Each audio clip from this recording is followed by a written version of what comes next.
Ginawa na namin ang lahat, madam. Pero malubha ang mga sugat ni Ginoong Joe. Hindi namin masasabi kung kailan siya gising. Nasa kanya na lang po iyon. Assistant Shu. Paano nangyari ang ganito kalubang aksidente? Kay Jun yan. Madam, mababa ang profile ng sir nitong mga nakaraang araw. At hindi niya sinasabi sa amin ang kanyang mga lakad. Pero nalaman ko noong nangyari ang aksidente, ang kanyang tawag. Noong panahong iyon, nag-uusap siya sa isang kumpanya ng kasal. Sinasabi na maghahanda para sa isang handaan sa kasal. Handaan sa kasal. Oh, ito ay galing sa kumpanya ng kasal. Ito raw ang larawan ng nobya. Espesipikong hiniling ng sir na magdaos ng isang grandeng kasal para sa babaeng ito na nagngangalang Jian Mingyu. Ano ba ang nangyayari sa mag-ama? Halos 50 taong gulang na si Joe Junyan. Naglalaro pa rin ng one-night stand tulad ni Iye. Ang babaeng hinahanap ni Iye ay hindi pa rin nahahanap. Bakit may isa pang sumulpot na gustong magpakasal? Madam, tungkol naman kay Binibining Jian. Pupuntahan ko siya. Jian Mingyu, ang lakas ng loob mong magbuntis ng hindi kasal. Dinungisan mo ang pangalan ng pamilyang Jian. Hoy, magsalita ka ng maayos. Huwag mong sasaktan ang bata. Pero Mingyu, mali talaga ang ginawa mo. Alam mong, nakapag-ayos kami ng magandang kasal para sa iyo. Naipadala na ang dote. Tingnan mo ang ginawa mo. Hindi ko sinang-ayunan. Ang kasunduang iyon. Bakit ninyo ako pipilitin na magpakasal? Kasal ka, gusto mo man o hindi, matanda ka na, halos 30 anyos ka na, hanggang kailan ka pa titira sa bahay? Nakapagkasunduan na ang kapatid mo, kailangan niya ang pera para sa dote niya, paano siya kung hindi ka magpapakasal? Pareho kaming anak mo. Bakit ang bigay kaya ko? Ang gagamitin para sa dote niya. Mula nang pumanaw ang nanay ko, at napangasawa mo si Tita Zhao, hindi mo na ako pinansin. Yung mga nangyari noon, pwede kong kalimutan. Pero ito ang pag-aasawa ko. Paano niyo ito sisirain? Hoy, Mingyu, masama ang sinabi mo. Anong ibig mong sabihin na sisirain ka namin? Si Pilay Wang, maaari kang pakasalan ng maayos. Hindi tulad mo, nabuntis ka ng hindi kasal. Walang hiya ka. Sabihin mo kung sino ang lalaking yun. Kapag nahuli ko siya, babaliin ko ang mga binti niya. Madali lang hanapin yan. Tingnan mo na lang ang chat history. Cellphone code 2. Ibalik mo ang cellphone ko. Bakit mo hinawakan ang cellphone ko? Privacy code 2. Wala kayong karapatang magbukas ng cellphone ko. Ma, nakita mo na ba? May lalaki nga, matanda pa. Tingnan mo ang litrato. Halos kasing edad na ni Papa. Mingyu, ayaw mo sa lalaking hinanap namin para sa'yo. Pero matanda naman ang hinanap mo. Ito ba ang kaligayahan na gusto mo? Jian Mingyu, wala akong pakialam kung kaninong anak to. Kailangan mong ipa-abort yan ngayon. At pakakasalan mo ang Pilay Wang. Anak ko to. Dugo ko to. Ito ang pinakamalapit sa akin sa mundo. Hindi ko ito ipapa-abort. Jian Mingyu, kung hindi mo ipapa-abort yan ngayon, papatayin kita, para ikaw at ang anak mong walang amen, ay magkasamang mamatay. Tigilan mo yan.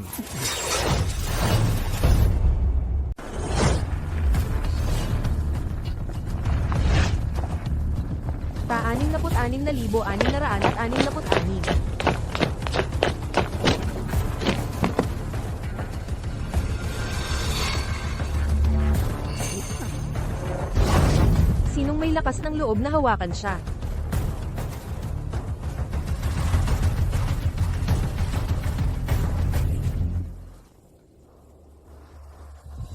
Sino ka? Ay. Anak. Binibining Jian. Buntis ka na pala. Huwag kang matakot. Ako ang nanay ni Joe Junyan. Sabihin mo sa akin. Ang sanggol sa tiyan mo. Kay Junyan ko ba ito? Sa totoo lang, hindi ko rin alam. 2 buwan na ang nakalipas. Nag-part-time ako bilang delivery rider sa Junction Hotel. Nagkamali ako at pumasok sa isang kwarto. Madilim sa kwartong iyon. Hindi ko nakita ng malinaw ang mukha ng lalaki. Pagkatapos, umalis na ako. Hanggang noong 1 buwan na ang nakalipas, nalaman kong buntis ako. Saka ako hinanap ni Ginoong Zhu. Binibining Jian, huwag kang mag-alala. Ano man ang mangyari, ako si Joe Junyan. Ay pananagutan ko ang batang ito. Hindi ko hahayaang mawala sa pamilya Joe. Ang dugo nito. Binibining Jian. Nasabi na ba sa iyo ni Junyan kung sino talaga siya? Sabi ni Ginoong Zhou, nasa konstruksyon siya. Kontratista raw siya. Ano? Kontratista. Mingyu, ang ama ng anak mo. Sa edad niya, nagtatrabaho pa rin sa konstruksyon. Ikaw, dalagang ang bulaklak. Sumama ka sa isang kontratista. Kahit na hindi ko maalala ang nangyari ng gabing iyon, pero mabuting tao si Ginoong Zew. Wala iyon sa kanyang trabaho. Kung hindi mo nakita ng malinaw ang mukha niya, paano ka nakakatiyak na ang lalaking iyon ng gabing iyon ay ang anak kong si Joe Junyan? Na ang lalaking iyon ng gabing iyon ay ang anak kong si Joe Junyan? Naiwan ko ang pendant ng cellphone ko sa hotel dahil doon ako hinanap ni Ginoong Zew. Tama po, ma'am. Sa bahay ni Ginoong Joe, nakita ko nga ang pendant na ito. Wala ng anak si Aye. At wala sa sarili si Junyan. Ang batang ito, ang tanging dugo na natitira sa pamilya Joe. May lakas naman siya at marupok ang dalagang kanyang anak kahit mamatay pa. Kaya naman hindi katakatakang napansin siya ni Junyan. Mukhang, pinili ka na nga ng aking anak. Kung hindi sana niya personal na inihanda ang handaan para sa kasal ninyo. Handaan para sa kasal? Nako, sayang lang, sa daan patungo sa paghahanda ng handaan para sa kasal. Naaksidente siya, ngayon, gulay na siya. Kaya ako lang ang makakasundo sa iyo. Ginoong Zew. Naaksidente siya at naging gulay. Ikaw naman, matandang babae. Ngayon, wala man na kayong ibinigay na dote, hindi ba? Para alagaan ng isang patay na buhay. Para alagaan ng isang patay na buhay? Iyan, Mingyu, dapat mong makitang mabuti. Huwag kang magpadala sa matandang babaeng ito, na maganda ang suot. Nagdala pa siya ng maraming tao. Para magpanggap, sa totoo lang, gusto lang niyang lokohin ka para ikaw ang mag-alaga sa kanya sa pagtanda. Tama, siguradong magiging libreng sa kanya ngayon. Siguradong magiging libreng katulong ka na lang, habang buhay. At ang anak mong isisilang ay magiging kahabag-habag din. At ang anak mong isisilang ay magiging Halika kahabag-habag rito, din. kung wala akong pahintulot, Sigurado ka bang hindi ka gusto mong pupunta gawin kahit ito? saan. Bitawan mo ako. Kung mananatili ako sa bahay na ito, ituturing lang ninyo akong kalakal at ipagbibili sa pamilyang Wang. Ang pamilya ko ay wala nang ginawa kundi abusuhin at apihin ako. Pero ngayon, mayroon na akong bagong pamilya. Ginang, gusto Pauwi. kong sumama sa inyo. Mabuti, kung totoo ang sinasabi nila. Gulay na ngayon ang anak ko. Ako naman, malapit nang mamatay, at wala ring ipon. Ginang, Ni kayo ang ina. Ano man ang mangyari, para sa ama ng alaga sa inyo. Bata pa ako. Kaya ko pang magtrabaho. Magtatrabaho ako ng doble. Para tulungan kayong buhayin ang pamilyang ito. Mabuti, mabuti. Sa mga salita mong iyan, nabibigyan na ako ng matinding pahinga. Nanay, ano na ang gagawin natin ngayon? Jian Mingyu, maglakas loob ka. Jian Mingyu, huwag kang magsisi. Kapag lumabas ka sa pintuan ng pamilyang Jian, kahit magpalimos ka pa, hindi ka namin kawon.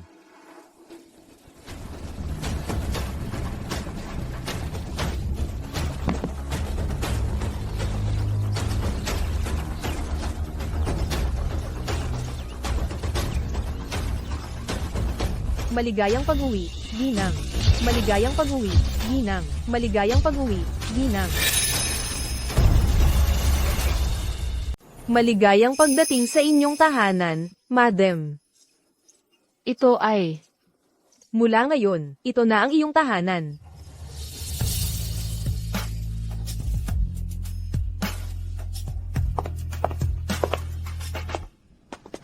Madam, sabi po ni M.E. Zew, nasa construction business daw siya. Pero bakit ganito ang lugar na ito? Ang aming Junsheng Group ay nagsimula sa real estate. Hindi ba yun pwedeng ituring na construction? Ang pinakamayaman sa Jiangbi City, ang Junsheng Group. Binibini. Lahat po ito ay mga regalo na inihanda para sa inyo ng Madam. Arisitan Baiti. Hindi po. Hindi pa po kami opisyal na ikinasal ni M.E. Zew. Hindi ako karapat-dapat na tawaging binibini. Mingyu, ano man ang mangyari. Ikaw ngayon ay nagdadalang tao ng anak ng pamilyang Joe. Ikaw ang ginang ng pamilyang Joe. Karapat-dapat kang tawaging ginang. Ang card na ito ay naglalaman ng 50 milyon. Ituring mo itong munting handog mula sa akin, para sa iyo. Itabi mo bilang pondo para sa seguridad. Mula ngayon, bawat buwan, maglilipat ako ng 10 milyon mula sa lupon ng mga direktor. Para sa iyong allowance. Hindi naman po talaga kailangan yan. Sinabi ko na noon, pumayag akong sumama sa inyo para tuparin ang aking tungkulin bilang anak at alagaan kayo sa inyong pagtanda. Paano ko matatanggap ang inyong pera? Ikaw, at ang iyong anak, ay manatiling ligtas at malusog. At samahan ako ng maayos. Iyan ang pinakamalaking pagpapakita ng pagmamahal sa magulang. Pero, Madam, Bakit mo pa rin ako tinatawag na, Madam? Masyado kang formal, ginang. Kapag tinanggap mo na ang mga regalo, tatawagin mo na siyang inay. Sige na, dalhin ang mga regalo sa kwarto ng ginang. pero, Si Junyan, nako, ay talagang hindi nag-isip. Sa edad mo, maaari ka pang maging apo ko sa tuhod. Para sa iyo, ang tawagin ng isang matandang babae sa kanyang 70 bilang iyong ina. Talagang hindi patas sa iyo. hindi ito hindi patas.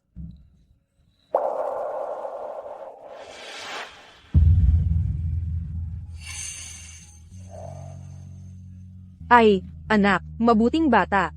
Ano ang ginagawa mo? Mula nang pumanaw ang aking ina noong ako'y 8 taong gulang. Wala nang isang tao sa mundong ito ang nagmalasakit sa akin. Sa nakalipas na 20 taon, ikaw lamang ang nagmalasakit kung ako'y naapi dahil lamang sa iyong kabutihan sa akin. Karapat-dapat ka sa paggalang na ito mula sa akin. Pero si Gifizu at ako ay walang pinagsamahan. Ang sanggol sa aking sinapupunan ay hindi rin matiyak na kay Izu. Sa dahilan o damdamin, ako'y hindi karapat-dapat na maging manugang mo. Ay, Mingyu. Ang unang asawa ni Junyan ay pumanaw 20 taon na ang nakalilipas. Mula noon, hindi ko na siya nakita na magmalasakit ng ganyan sa ibang babae. Ngayong nakilala kita, naiintindihan ko na kung bakit siya naging lubos na matulungin sa iyo. Dahil ikaw ay napaka mabait at maunawain. Talagang kaibig-ibig. Sige nga. Kung hindi mo ako tatawagin yan, hayaan na. Ang iyong nararamdaman, ang pinakamahalaga. Oo. Sa masayang araw na ito, binibini, huwag po kayong malungkot. Ang ginang ay nagdadalang tao, ng binata sa kanyang sinapupunan. Ay, tama, tingnan mo ang sarili mo. Buntis ka. Dapat kang bumalik kasama ni Yaya Wang at magpahinga. CJ, binibini, aalis na ako ngayon.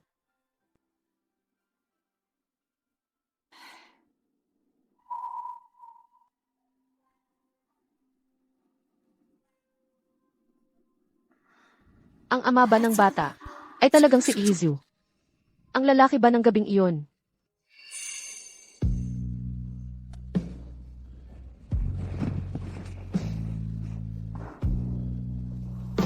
Sino ka?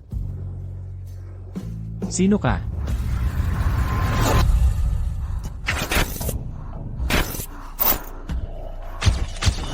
Sino ka? Young Master, ayos ka lang ba?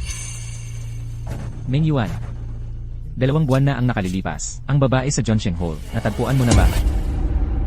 Hindi pa. Ang surveillance ng hotel noong araw na yon ay ganap na nasira. Kaya, mayroon bang iba pang natatanging katangian ang babaeng yon?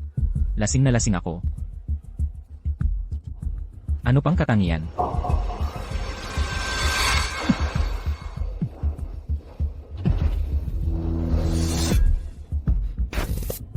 Isang birthmark. Sa kanyang baywang, mayroong pulang bilog na birthmark. Sige, hahanapin ko siya sa lalong madaling panahon.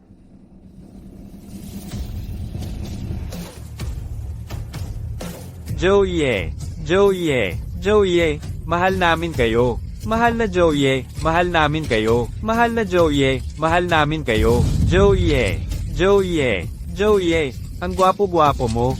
Joey, mahal namin kayo.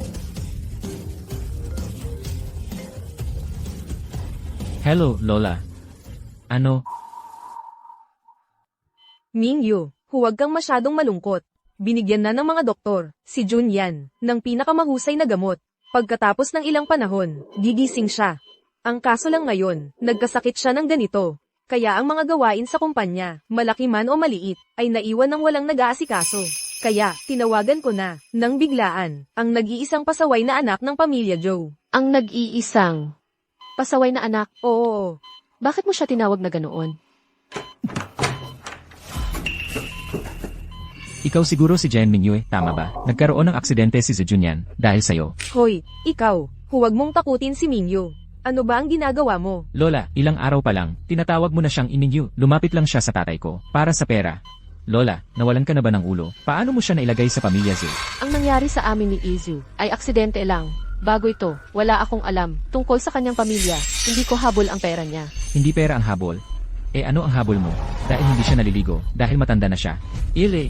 O baka naman ang pera ng pamilya namin. Pag namatay siya, mapupunta lahat sa'yo. Hindi. Hindi, bakit mo pakakasalan ng isang lalaki na 20 taong mas matanda sa'yo? Hindi mo ba alam? Sa edad niya, maaari na siyang maging tatay mo.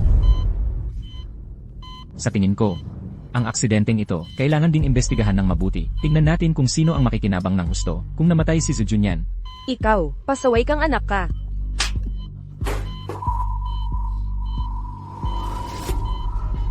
ikaw, sinuntok mo ako, Lola. Sinuntok niya ako, kahit nanay ko, hindi ako sinuntok. Wala kang respeto. Dinedisiplina kita para sa nanay mo. Bilang tungkulin ko, Mangahas kang dedisiplina sa akin. Wala kang karapatang suntukin ako. nasa ospital tayo. Nakahiga ang tatay mo sa kama. Kung gusto mong magwala, lumabas ka. Ikaw.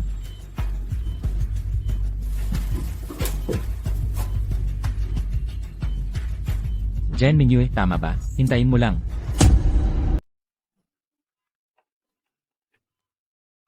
Ginang, ano nang pinagtatawanan mo? Magsasabi ako sa'yo ng kwento. Yung batang lalaki, hindi takot sa kahit ano simula nung bata pa siya. Simula nang pumanaw ang kanyang ina, wala nang nakakapigil sa kanya. Ngayon nga ang unang beses, na nakita kong napahiya siya. Masyado ba akong? Medyo masyado bang mahigpit kanina? Hindi naman, maganda ang ginawa mo. Ikaw, bata, malakas ang loob mo. Sa hinaharap, turuan mo ng husto si Joye para sa akin. Si Ziuyi, parang galit na galit sa akin. Siguro sa susunod pag nakita ko siya, iwasan ko na lang.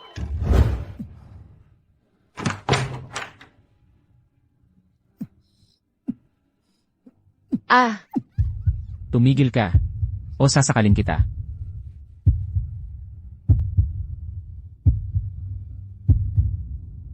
Ang nanay ko ay nakatayo sa tabi ni Zujunyan sa kahirapan. Pero sa loob ng buong 10 taon, hindi niya nakuha ang kasal na hinintay niya. At namatay sa kalungkutan sa huli. Pero ikaw, madali kang binigyan ng karapatan, Na makuha. ang bagay na inasam ng nanay ko sa buong buhay niya. Ziuyi, pasensya na. Huwag kang maglakas loob na humingi ng tawad sa akin.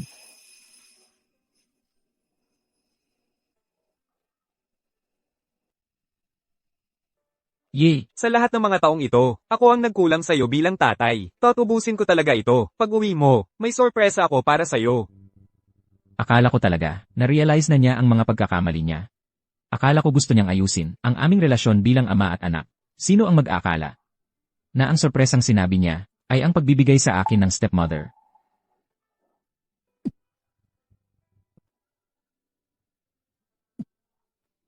Malinaw na alam niya kung paano magmahal. Bakit?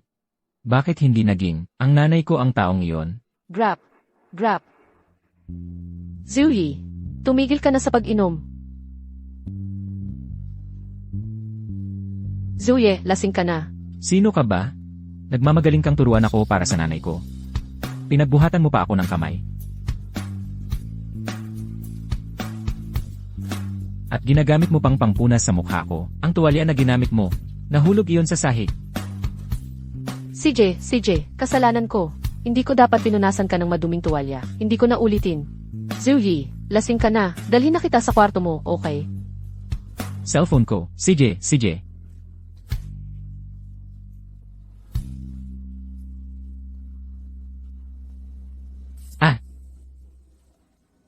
Ziuyi.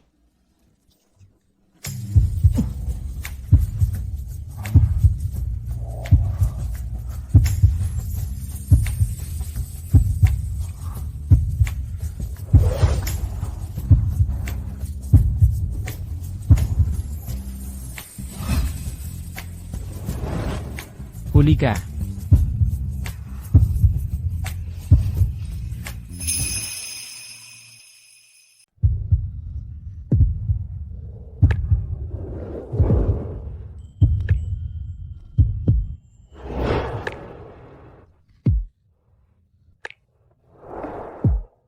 Baliw na yata ako, na napagkamalan ko pa ang playboy na ito, bilang ang lalaki noong gabing iyon.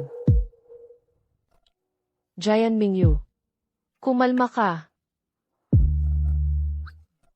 Jian Mingyu, talagang hahanapin ko ang butas mo. Palalayasin kita ang femme fatale. Sa aming pamilyang Zhu.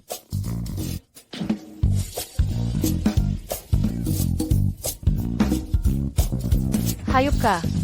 Napakasamang anak. Mingyu, ngayon, ay araw ng taunang imbentaryo. Si Junyan ay may sakit pa. Kaya sumama ka sa akin para tingnan, at maging pamilyar sa negosyo ng kumpanya. Ang Lichayan Entertainment ba ay bahagi ng mga ari-arian ni Jonshin? Dito ako nagtrabaho. Talaga? Dito ka talaga nagtrabaho? Saang palapag?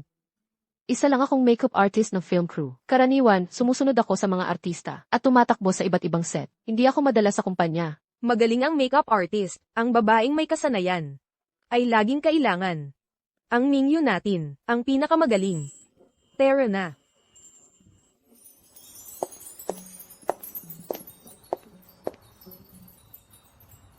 Labing siyam. Mingyu, kailangan ko munang sagutin ang tawag. CJ, Hoy, sino ka? Alam mo ba kung anong lugar ito? Manager Zhao. Jian Mingyu.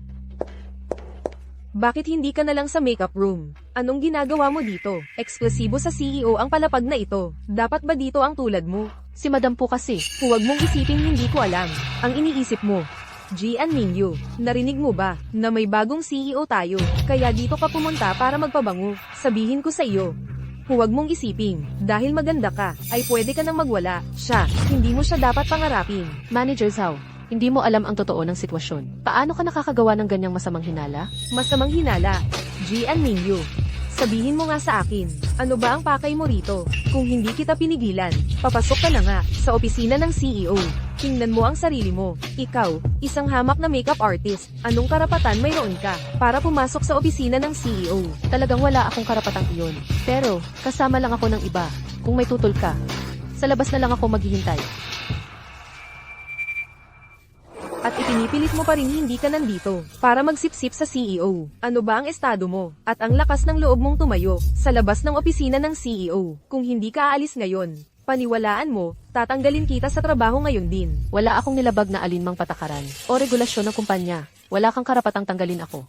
Sige, baka wala akong karapatang tanggalin ka. Pero, masisiguro kung mananatili kang nakakulong sa makeup room magpakailanman. Nag-iipon ng alikabok. Mula ngayon, wala ng artist ng kumpanya ang mag-eempleyo sa iyo bilang makeup artist. Hindi papayagan ng kumpanya ang tulad mo na makagulo sa kaayusan. Zhao Li, hindi ka magtatagal bilang manager. Sino ang nagbigay sa iyo ng kapal ng mukha para kausapin ako ng ganyan? Ako. Bilang isang department manager, ang galing ng palabas mo, ha? Sa management ng Letian, may basura palang tulad mo. Saan galing itong matandang babae? Jian Mingyu, ang pagpasok mo sa opisina ng CEO ay sapat ng masama. Nagdala ka pa ng matandang babae. Baka naman, dahil hindi ka nakakapit sa iba, gusto mong humanap ng matandang kawawa para lokohin at perahan. Zhao Li, medyo masyadong mapanira ang mga salita mo. Mas masahol pa ang susunod. Kung hindi mo aalisin ang matandang ito, tatawag ako ng seguridad. Mag-ingat ka. Gusto kong makita kung sinong may lakas ng loob.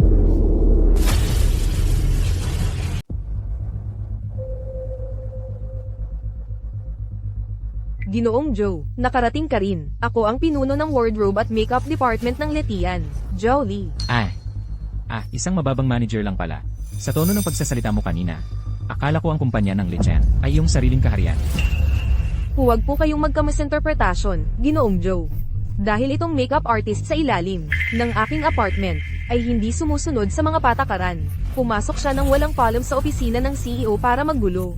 Sinaway ko lang siya, pero huwag kayong mag-alala. Palalayasin ko na sila ngayon din. Saan mo babalak palayasin? Ang akin lola. Lola, Eksakto, ilang taon na rin ang nakalipas, mula noong huli akong bumisita sa Letian. Nasa mga mata ninyong, mga kabataan ngayon. Ako ay isang kahabag-habag na kaluluwa, na pumunta rito para mangikil ng pera. Paumanhin po, ginang.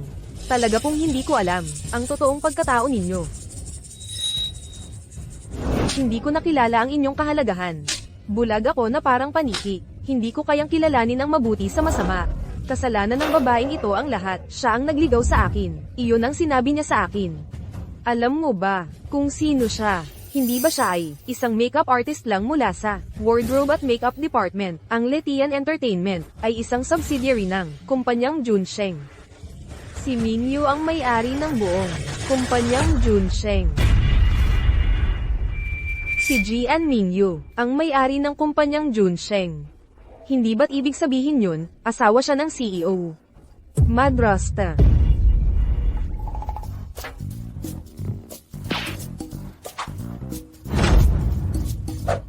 Mingyu, hindi ang ibig kong sabihin. Dinang. Alam kong mali ako ngayon. Patawarin ninyo ako ngayong pagkakataong ito. Hindi na ako maglalakas loob na gawin ito muli. Nakikiusap ako sayo. Ilabas siya rito. Mula ngayon, ang mga pintuan ng Letian ay ipinagbabawal na sa kanya. Opo, sir. Nagkamali ako. Ma'am, alam kong nagkamali ako. Hindi na ako maglalakas loob na gawin ulit yun. Nakikiusap ako sayo. Ma'am.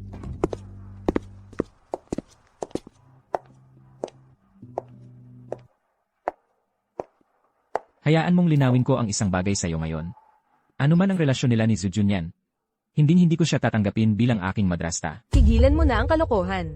Igalang mo ang iyong nakatatanda. Mingyu, halika, umupo ka. Lola, 3 taon lang ang tanda niya sa akin. Sa tingin mo ba ay makatuwiran yon? Well, maganda naman talaga si Mingyu. Hindi mo talaga masasabi na 3 taon ang tanda niya sa'yo. Walang saysay ang magwala sa akin. Hindi mo naman kailangang tanggapin siya. Ngunit, mula ngayon, ang iyong allowance ay pamamahalaan na ni Mingyu. Tungkol naman sa'yo, kung gusto mo pang gumamit ng pera ng pamilya para magpasok ng pondo sa mga film crew, para maging pinakamahusay na aktor, edi, kay Mingyu mo nahihingin yun. Bakit? Dahil si Mingyu ay nagdadalang tao ng magiging tagapagmana ng aming pamilyang Zhou. Tungkol naman sa'yo, kung may kakayahan ka, edi hanapin mo yung babaeng yun, at ibalik mo rito, tapos magkaroon ka rin ng tagapagmana. Pero hinahanap ko na siya. May sarili rin palang babae. Zhuyi, may kwento rin pala. Ma'am, ano pong pinag-uusapan ninyo? Wala, halika, umupo ka. Itong batang ito ay gumawa ng mga kaiyahiyang bagay sa labas. Heto, Mingyu, bigyan mo ako ng iyong telepono. I-save ko ang numero niya para sa'yo. Mula ngayon, kung may kailangan ka, huwag kang mag-atubiling mag-utos sa kanya. Sige.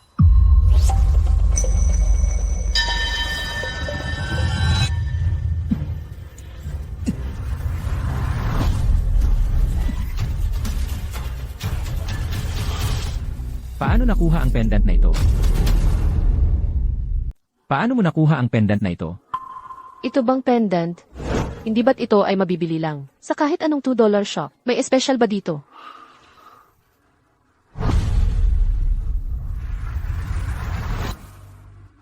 Jian Mingyu, nagkita na ba tayo dati? Bakit lagi kong naiisip na mukha siyang katulad ng babae noong gabing yon? At ang pagkakataon, pareho pa ang phone pendant nila. Ano bang pinagsasasabi mo? Wala kang sense. Hindi mo ba nakikita na napakaganda ni Mingyu? At nakakalimutan mo na ang asal mo, ha? Maganda siya. Ang tagal ko na sa entertainment industry. Anong klaseng kagandahan pa ba ang hindi ko nakita? CJ, medyo maganda nga siya. Tara na, Mingyu. Ang mga bagay dito. Iiwan natin kay Ye.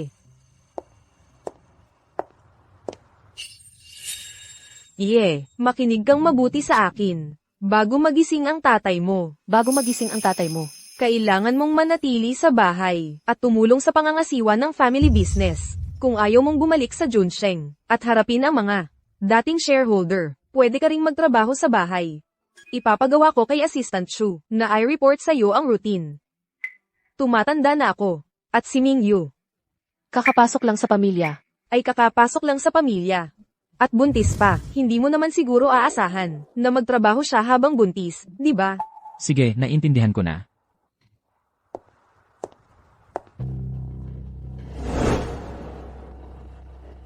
Mingyuan, gusto kong imbestigahan mong mabuti si Jian Mingyu.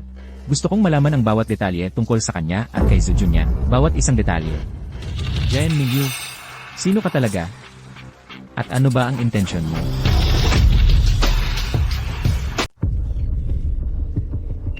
Anong nangyayari? Sumagot ba sa tawag si Jian Mingyu? Arg, Sabi ko na nga, hindi na dapat natin siya pinaalis noon. Ngayon, tingnan mo, hindi na siya makontak. Ang tigas talaga ng ulo ng batang yun. Ha, seryoso talaga siya sa desisyon niya. Halos kalahating buwan na, wala man lang balita mula sa kanya. Wala akong pakialam. Ma, ikakasal na ako sa susunod na buwan. Alam mo yan. Galing sa kumpanyang Junsheng si Jing Chen. Malaking bagay na nga, napapayag siyang pakasalan ako. Kung wala akong 200,000 na do, wala na ang kasal ko. Ay nako, Jejun, mag-isip ka nga ng paraan. Sa wakas, nakahanap ng magandang kapartner ang ating Xingyun. Hindi mo pwedeng hayaang masira ang kasal na to. Anong magagawa po? Ha, lahat ng kinikita ko, napupunta sa'yo. Kahit yung buwan ng sahod ni Mingyu, napupunta sa'yo. Ikaw ang malakas magsugal. Ha, sa lahat ng mga taong ito, wala kang naipon na pambigay sa anak mong babae. Ngayon, ako pa ang minamadali mo? Hoy, tamad ka't walang kwenta. Magkano ba ang kinita mo? Ngayon ka pa magsisettle ng account sa akin? Ano naman kung magsugal ako? Mula nang ikasal ako sa'yo, wala akong naging magandang araw. Ano naman kung magsugal ako? Ha, Ikaw. tama na. Tigilan nyo na ang pag-aaway. Anong silbi ng pagtatalo nyo dito? Kung mag-aaway kayo ng mag-aaway, sa susunod na buhay wala pa ring 200,000 para sa akin. May ideya ka ba? Dapat bang magnakaw ang tatay mo sa bangko? Hay nako, kailangan pa rin nating bumalik si Jian Mingyu. Basta't sumunod lang siya at pakasalan si Wang na pilay. Makukuha natin ang bigay kaya, at ayos na ang dot ni Xingyun. Tama. Basta't maayos lang natin ang sanggol ni Jian Mingyu. At mapakasal siya kay Wang na pilay. Masaya na ang lahat. Madaling sabihin. Hindi pa bumabalik ang kapatid mo. Saan pa natin siya hahanapin? Magpadala ka ng mensahe kay Jian Mingyu. Ako? Kung makikinig sa akin ang batang yon, hindi sana umabot sa ganito. Wala siyang pagmamahal sa atin. Siyempre ayaw niyang bumalik. Pero hindi ba't, laging nakafocus yun sa mga relikya ng ina niya. Sabihin mo lang sa kanya na bumalik at kunin ang mga relikya ng ina niya. Hindi ako naniniwalang hindi siya matutokso.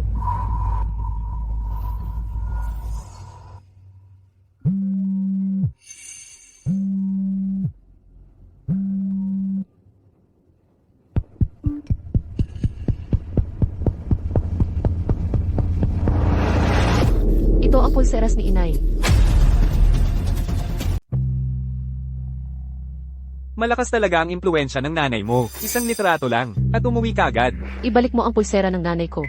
Akala mo ibibigay ko lang ito? Ha, ako ang nagpalaki sa'yo, pero wala kang utang na loob.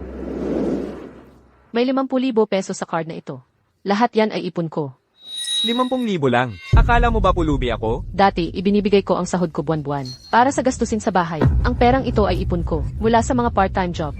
Pwede na ang 50,000. Okay na ang 50,000. Haha, ano ang password? Birthday ko. Kailan birthday mo? 770,520. Ibalik mo ang pulsera ng nanay ko. Ibig mong sabihin, ito, Kasangkapan yan ng nanay ko. Wala kang karapatang isuot yan. Eto. kasangkapan. Akala ko, ito ay isang mahalagang bagay. Pero ayon sa sanglaan, quartz lang pala ito. Kung hindi dahil sa magandang disenyo, itinapon ko na to matagal na. Ibalik mo. Hoy, Ibalik mo. hindi.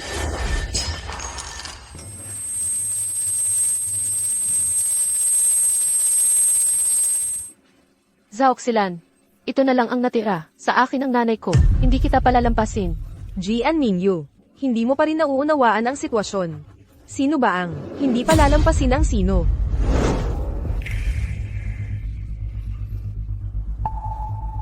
Anong ginagawa mo?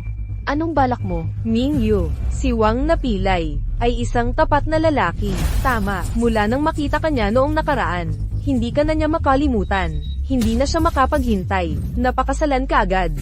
Buntis na ako, at saka, hindi ko naman sinabi. Napakakasalan ko si Wang Napilay. Ang anak ng isang comatose na matanda ay walang kwenta. Ang pag-anak dito ay sisirain ka lang. Ang dinadala ko ay anak ng mayamang pamilya Zhu. Kung ganito ang trato ninyo sa akin, hindi kayo palalampasin nila. Jian Mingyu, nawalan ka ba ng ulo sa labas? Akala mo ba karapat-dapat ka sa mayamang pamilya? Mapapatunayan ko ito. Huwag mong isipin na dahil may nakilala kang Joe, galing na siya sa Junsheng Company. Ang dalawang lalaki ng pamilya Joe. Ang isa ay chairman ng Junsheng Company, si Joe Junyan. Ang isa pa ay ang top A-list actor sa entertainment industry, si Joe Ye. Alin sa dalawang ito?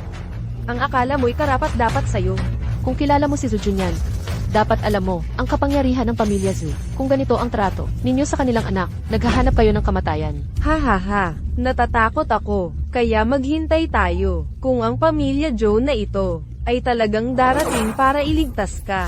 Ha ha ha ha ha. Ah,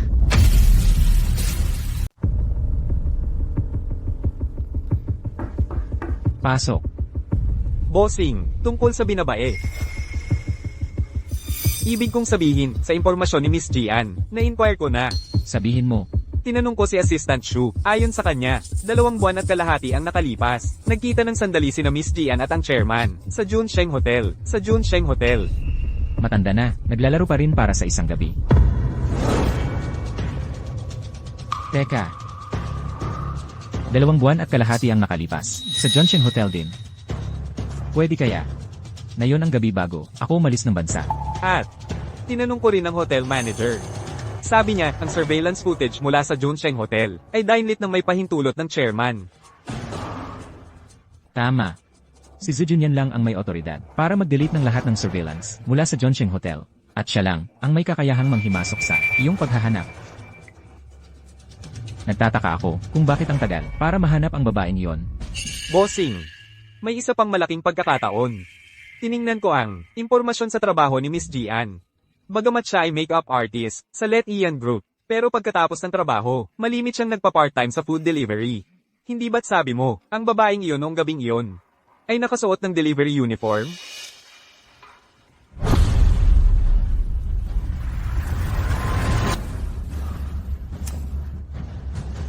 Kapag nakabalik ka na sa bansa, bibigyan ka ng sorpresa ng tatay mo. Kapag nakabalik ka na sa bansa, bibigyan ka ng sorpresa ng tatay mo. Menyuan. Sa palagay mo ba'y posible na ang sorpresang binanggit ni Zhu Junyan ay hindi ang paghahanap ng stepmother para sa akin, kundi ang paghahanap ng asawa para sa akin? Jian Mingyu, dine-liver mo ang sarili mo, diretsyong sa ating pintuan. Huwag mo kaming sisihin. Jian Mingyu. Zhu Ye, iligtas mo ako. Zhu Ye. Jian Mingyu. May nangyari kay Jian Mingyu. Bilis sa bahay ng Jian. Tumatawag ka ng saklolo. Hayaan mong sabihin ko sa iyo, Jian Mingyu, kahit na ang pinakamataas na Diyos ang dumating ngayon, hindi kanya maliligtas. Xing Yun, dalhin mo ang gamot, bilis. Hindi. Ate, huwag mo kaming sisihin kung tayo'y magiging malupit, kung hindi natin aayusin ang sanggol sa tiyan mo, hindi natin maipapaliwanag ito sa pamilya Wang. Bukod pa riyan, kapag ikaw ay nakapag-asawa na roon, tiyak na magkakaroon ka ng maraming bagong mga anak. Pagkatapos ng lahat, yung pilay na Wang na iyon, ay maaari pa ring magkaroon ng isang buong pangan ng mga anak kasama mo. Mas mabilis pa. Oo. Hindi.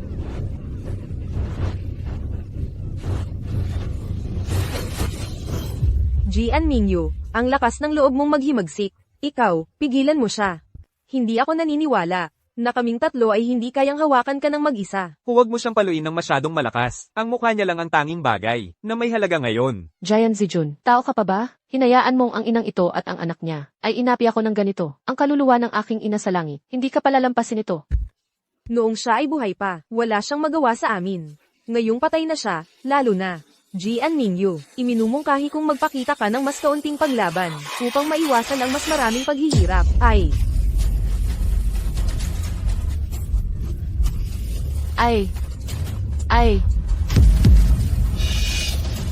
Dahil ayaw mong uminom ng gamot ng kusa, kailangan nating lutasin ito sa ibang paraan.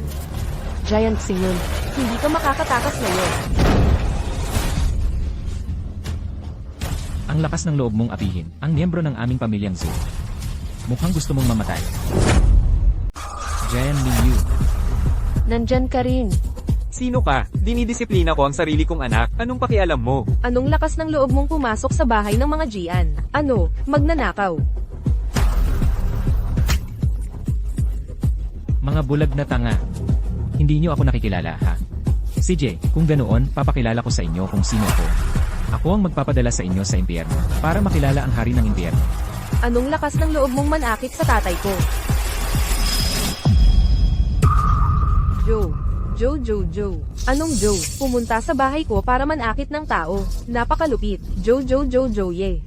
Anong Joe? Ye. May pangalawang tao ba sa Jiangbei City ang may lakas ng loob na tawaging Joe?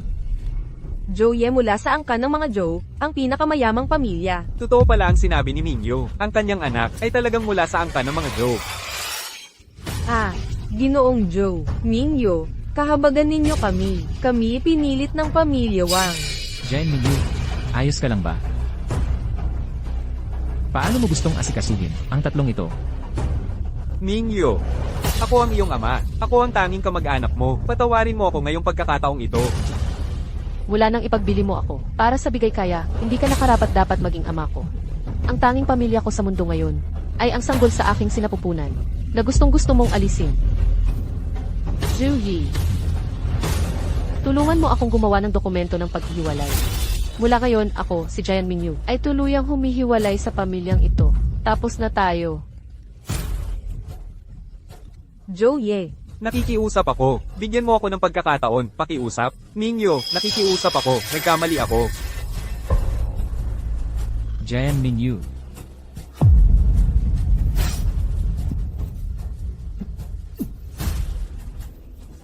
Ginoo, ano ang gagawin sa tatlong ito? Hayaan muna silang mabuhay. Palayasin niyo sila sa Jiangbei City. Hayaan niyong maging pulubi sila sa susunod nilang buhay. Sisiguraduhin kong mabubuhay sila ng higit pa sa kamatayan. Doktor, kumusta na siya?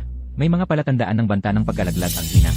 Pero sa kabutihang palad, maayos pa naman pansamantala ang sanggol. Kailangan lang niya ng sapat na pahinga. Ang sakit na nararamdaman ni Mingyu. Magiging okay naman ang ina, di ba? 103 degree may lagnat ang ginang. Ang init. Doktor, bigyan mo siya ng gamot sa lagnat, bilisan mo. Buntis ang ginang. Ang paggamit ng gamot ay maaaring makaapekto sa sanggol. Sobrang hirap na ng pakiramdam niya. Hindi pa kaya ang sanggol? Ano ang pinakamalala na mangyayari? Kung malusog ang sanggol, baka iba ang sitwasyon. Pero ang ginang ay may mga palatandaan ng banta ng pagkalaglag. Hindi pa sigurado kung mapapanatili natin ang sanggol. Ang kalusugan pa nga ng sanggol ay isang alalahanin. Lola, kung mawala sa atin ang ina dahil sa lagnat, hindi rin maliligtas ang sanggol. May kompromiso bang solusyon? Karaniwan, inirekomenda namin ang pisikal na pagpapalami. Pero sa kasong ito, mas matagal bago bumaba ang lagnat. At mas maghihirap pa ang ina.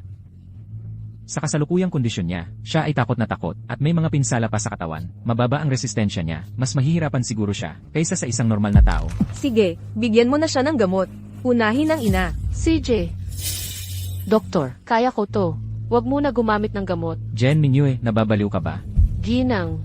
Mingyu, mabait na bata. Makinig ka sa doktor. Alagaan mo muna ang sarili mo.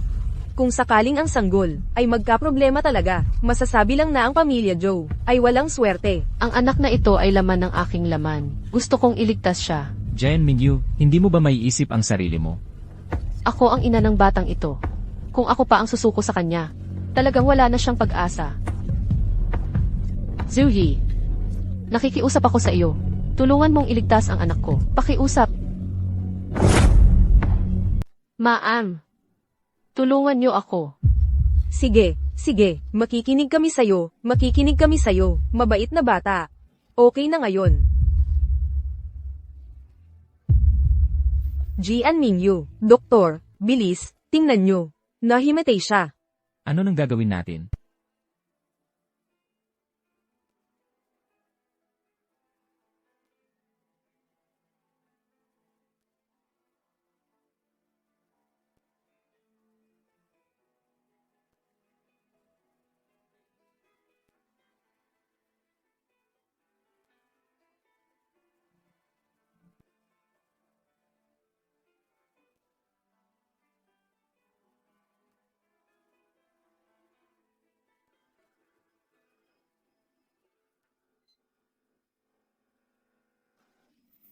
Bumaba na rin ang lagnat.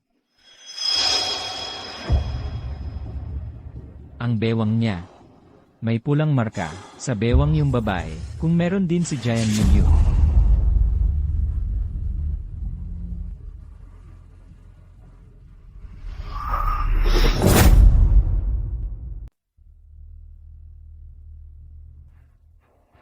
Paano naman wala?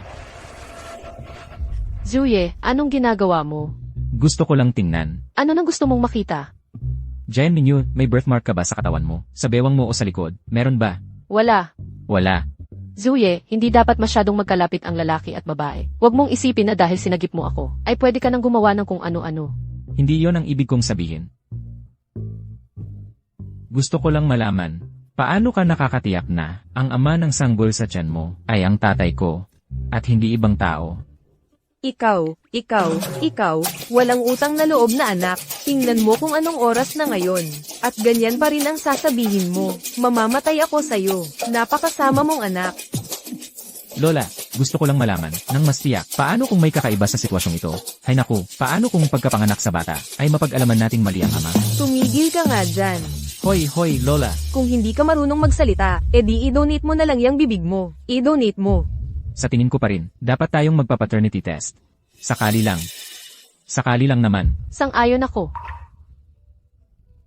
Kung iniisip mo pa rin na ako ay may masamang hangarin, at ako rin ay may sariling pagdududa.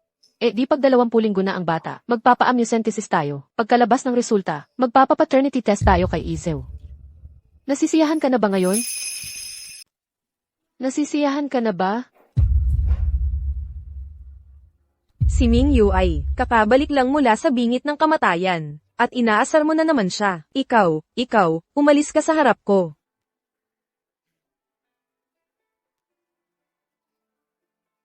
Mingyu, huwag mong isapuso ang mga salita ng gagong iyon. Paumanhin po, Ginang. Sa totoo lang, tama si Zaoye. Tungkol sa relasyon sa dugo, dapat tayong maging mas maingat. Pero, bakit ang mga salita ni Zaoye ay nakapagpasakit sa puso ko? Malinaw naman ang batang ito ay walang kinalaman sa kanya. Mingyu, si Ye ay talagang isang batang. Malamig ang mukha pero mainit ang puso. Kagabi, may mataas kang lagnat na ayaw bumaba. Lahat sa kwarto ay pagod na pagod. Siya ang nagtiis hanggang sa huli, patuloy na tumutulong para pampalamig sa iyo. Si Zuyi, Maaga namatay ang kanyang ina. At si Junyan ay laging abala sa kanyang karera. Si Ye ay napabayan mula pagkabata. Hindi niya alam kung paano makisama sa mga tao. Kaya, medyo rebelde lang siya. Pero siya ay anak ng ating pamilya. Hindi talaga masama ang puso. Sa aspeto ng edad, ikaw ang nakatatandang kapatid. Sa aspeto ng katayuan, ikaw ang nakatatanda. Kahit na para sa akin. Maaari bang maging mas mapagpasensya ka? Ginang, sobra naman po ang papuri ninyo. Kung hindi dahil kay Zoe, hindi ako makakatakas sa aking pamilya. Sa mga kuko ng demonyong iyon, iniligtas niya ako. Sa totoo lang, nagpapasalamat ako sa puso ko. CJ, Mabuti. Ang isang pamilya ay dapat mamuhay ng payapa. Sa payapang kapaligiran lamang uunlad ang pagsisikap ng isang pamilya.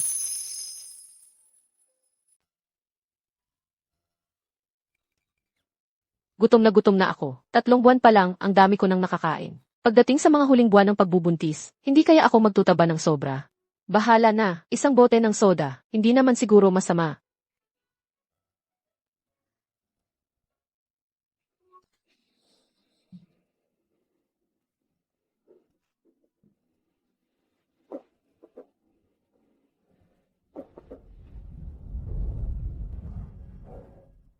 Giant Minyu. Ay, nandito ako. Tinawag ko lang pangalan mo, nagulat ka ng ganun. Multo ka ba? Lumalakad ng walang ingay. Sabi ng doktor, bawal sa'yo ang mga inuming may carbonated. Sumusuway ka sa utos ng doktor. Siyempre alam kong bawal, kaya nga lumabas ako para makainom ng patago. Zuyi, hindi natutulog sa kalagitnaan ng gabi. Hindi ka naman lumabas para lang hulihin ako, di ba? Wala akong ganoong oras. Anong ginagawa mo? Giant Minyu. Gusto kitang hina ng paumanhin. Ha? Taos puso akong humihingi ng paumanhin. Sa mga sinabi ko noon. Gusto ko ring magpaliwanag. Hindi ko naman sinasadya na pagdudahan ka. Nagduda ako sa'yo noon, pero...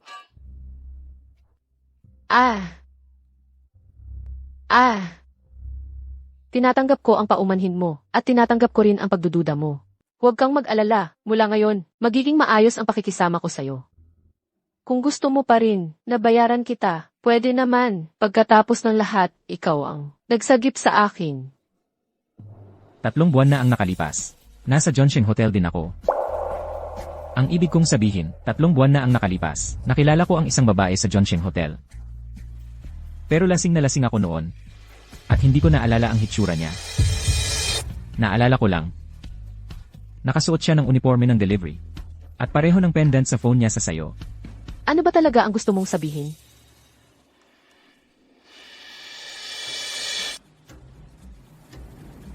Ang sinasabi ko, pwedeng yung babae, ay ikaw. Pwedeng yung sanggol sa sinapupunan mo. Ay hindi rin sa tatay ko. Kundi sa akin. Zuyi. Hindi naman nakakatawa. Ang biro mo. Hindi ako nagbibiro, 2 buwan kong hinanap. Ang babaeng yon, wala talagang bakas, hanggang sa nakilala kita. Pero may mga bagay, na parang, Teka.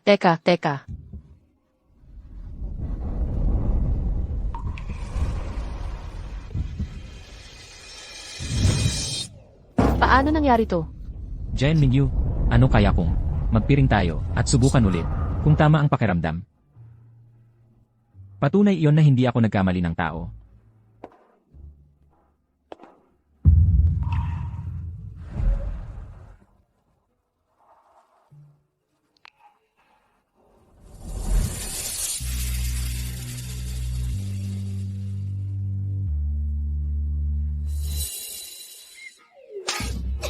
Jayan Mingyu, sinuntok mo na naman ako.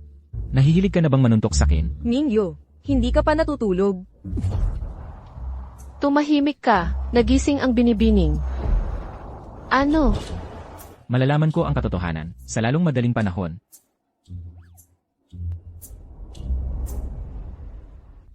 Binibining. Bakit hindi pa po kayo natutulog? Natutulog ako. Pero parang may narinig akong ubo mo. Gusto kitang tingnan. Ayos lang po ako. Medyo nauuhaw lang. Bumaba ako para uminom ng tubig.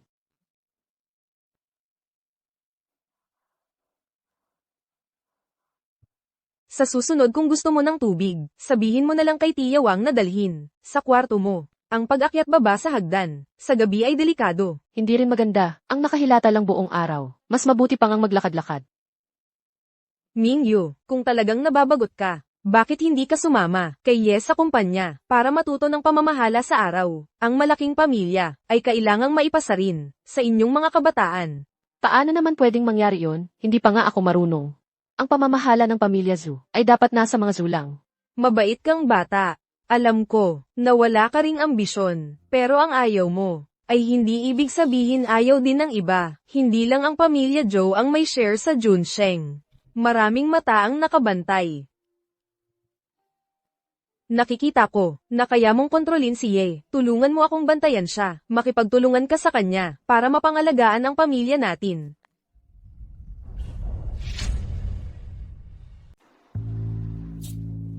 Anong ginagawa mo? Bakit ka nandito? Umupo ka.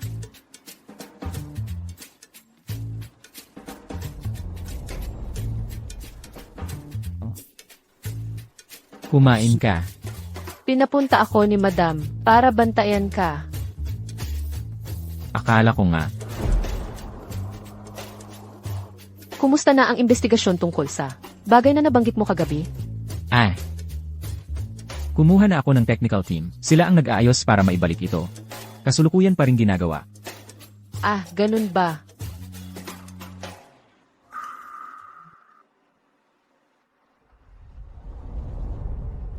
Zuyi, paano mo napagdesisyonan na maging isang aktor? Ito ay hiling ng nanay ko.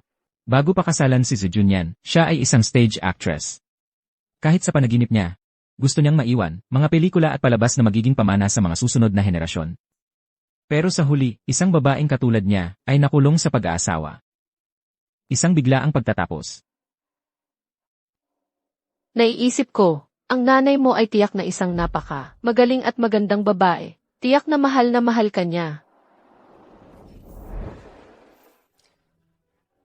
Kaya, gusto kong tumayo sa mataas na entablado para sa kanya, para kapag tumingin siya mula sa langit, ako agad ang makikita niya. Kung ganun, turuan mo ako.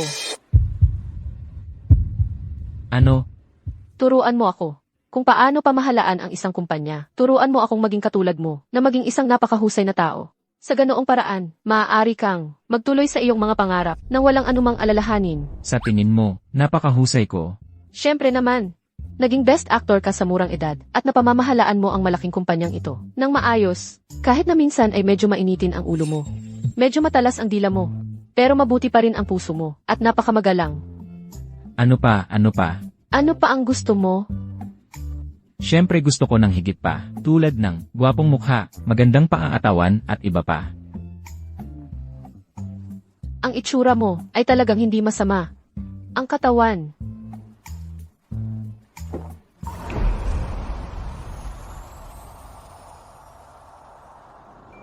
Paano ko malalaman kung anong itsura ng katawan mo? Tara, Saan? mag-cutting class tayo.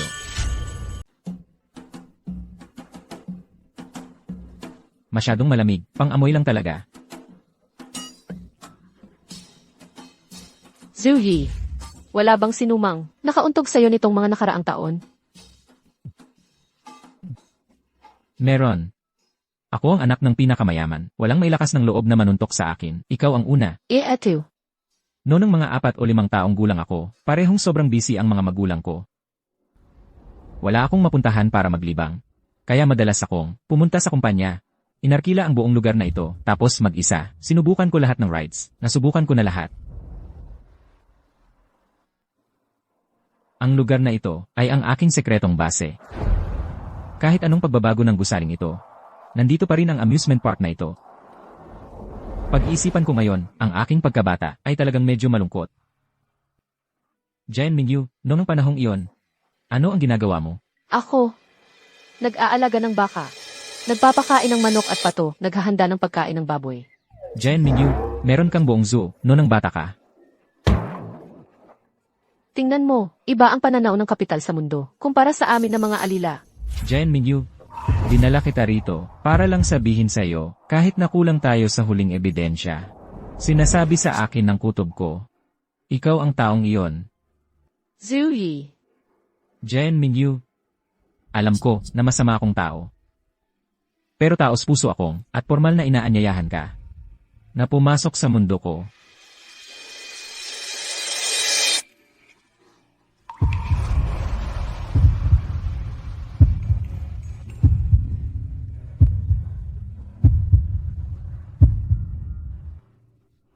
Zuhi, ang daming tao rito. Anong ginagawa mo? E di hayaan mo silang manood, ayokong magtago, mas mabuti pang maging trending bukas. Zuhi, bago malinaw ang lahat, bago natin malaman ang katotohanan, dapat may distansya tayo. Public figure ka rin naman eh. Masyadong pabebe ito. Jen Mingyu, kailan ka pa naging ganito kaduwag? Jen Mingyu, Maligayang pag-uwi. Maupo ka. Kumusta ang pakiramdam mo ngayon? Mabuti naman. Buti naman. Oo, talagang lumaki ka na. Ngayon, mas maayos ka na rin mag-isip. Lola, kayo na lang ang mag-usap. Uwi muna ako sa kwarto ko. Sige.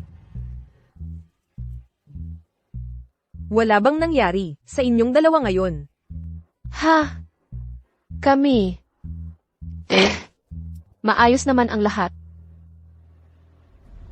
Ito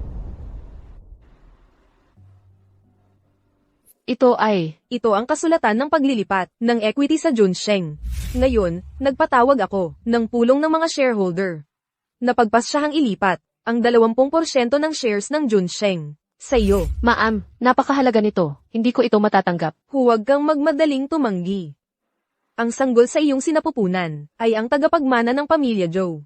Isang araw, mapupunta sa kanya ang buong Junsheng. Ang 20% ito ay seguridad lang para sa iyo at sa bata. Isang panangga.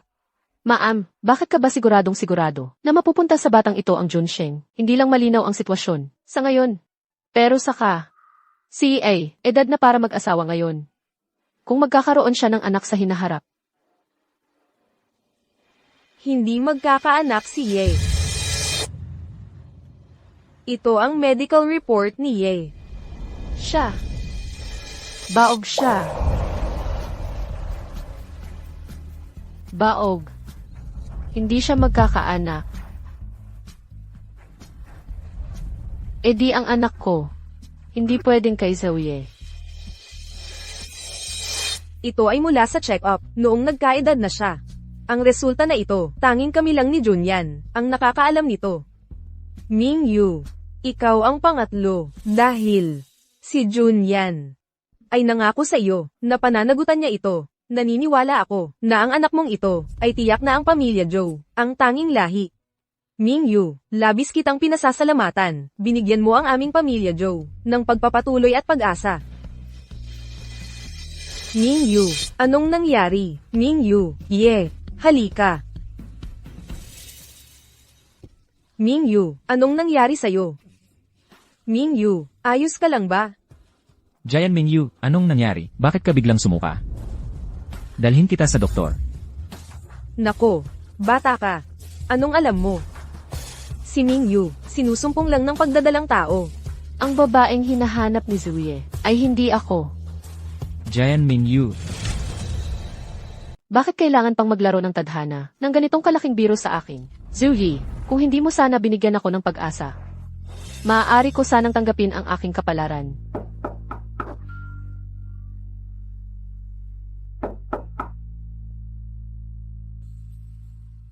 tingnan mo, ano ang dala ko para sa'yo? Kumusta ka?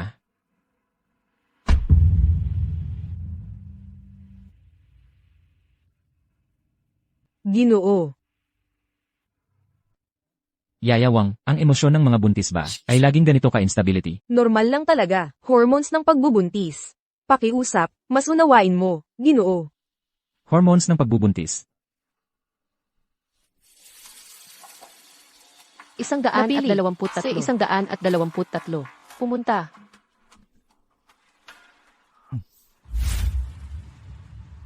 Alas 10 na, bakit hindi pa siya lumalabas? Mingyu,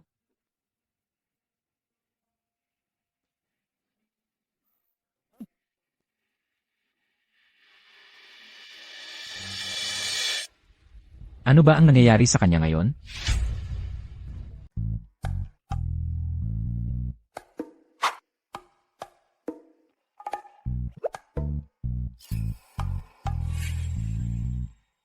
Bakit ikaw lang ang pumasok sa trabaho ngayon? Hindi kasing steady magmaneho si Driver Wang kumpara sa akin. Paano kung masaktan ang baby?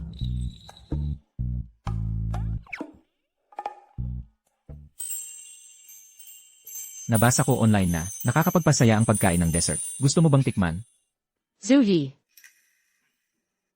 hindi mo na kailangan gawin lahat ito para sa akin. Siyempre naman, paano kung itong batang ito? Impossible yun. Anong nangyayari sa'yo? Okay ka naman kahapon, di ba? Wala. Pupunta muna ako sa wardrobe and makeup department para kunin ang mga lumang gamit ko. Young Master, Ano yon? nahanap na namin yung babae mula sa gabing yun. Yung tao na yun, katabi mo lang pala simula't simula pa.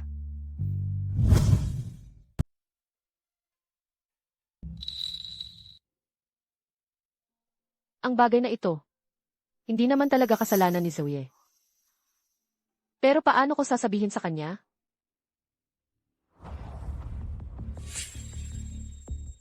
Lulu, huwag kang mag-alala. Maayos na ang lahat. Talagang sigurado. Eldeneth. Hoy, yung makeup artist. Halika at ayusin mo ang makeup ko.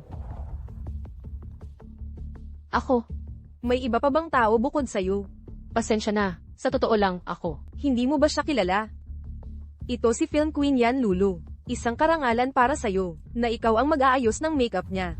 Sige na, hindi na kailangang sabihin sa kanya yan. Hoy, nagmamadali ako. Bilisan mo ang pag-aayos ng makeup. CJ.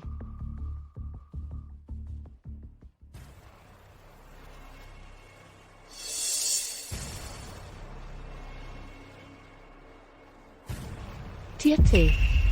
Miss Yan, pakikipag-cooperate naman po. Salamat. Hindi pa kita nakikita dati. Sa tingin ko sa kalagayan mo, hindi ka naman karaniwang nakakapagtrabaho sa mga artista na katulad ng estado ko. Ubo. Ano ang ibig mong sabihin? Pasensya na po, Miss Yan. Buntis po ako. Hindi ko kayang tiisin ang matatapang na amoy. Ang kapal ng mukha mo. Ano ba ang ginagawa ng wardrobe and makeup department? Isang makeup artist na buntis. Ang mga has na gumawa ng makeup ko. Lulu, huwag kang magalit. Ako na ang bahala. Ako na ang bahala. Jian Mingyu. Anong nangyayari? Ang tagal mo nang wala, hayaan na muna natin yan. Pero ngayong bumalik ka, ininsulto mo si Lulo? Gusto mo pa bang magtrabaho rito? Manager Kian, naipasa ko na ang aking resignation. Bukod pa riyan, hindi ko naman sinasadya na makasakit ng iba. Buntis lang ako. Anong kinalaman ng pagbubuntis mo sa akin? Hindi naman akin ang bata. Isang manggagawa, nabuntis na nga, kailangan pang magtrabaho. Magmamalaki ka pa sa harap ko. Eksakto.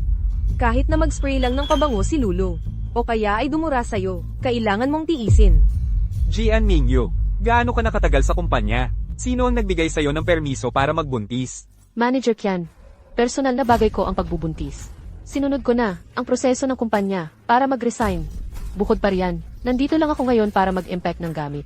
Si Miss Yan, ang nagpa-make up sa akin. Tumutulong lang ako. Humingi ba ako ng tulong mo? Sino ka ba? Ang pagpapatrabaho ko sa'yo ay karangalan para sa'yo. Wala ka talagang utang na loob. CJ, marami kayo. Hindi ako makikipagtalo sa inyong lahat. Aalis na ako. Ay. Yan Lulu, ano ang ginagawa mo? Sinabi ko bang pwede kang umalis? Sinira mo ang mood ko. Tapos akala mo makakaalis ka lang? Ano ang gusto mong gawin? Jasmine, nakita ko sa TV na nakakapagpalaglag daw ang mosque sa mga buntis. Naalala ko itong pabango ko. Ay may mosque. Gusto kong malaman kung totoo nga iyon. Jian Mingyu. Hindi lang top actress si Lulu. Siya rin ang opisyal na partner ng best actor na si Joye. At ikaw, isa ka lang makeup artist na walang background. Kung may sisisihin ka, sisihin mo ang malas mo. Sino ang nagsasabing wala siyang background?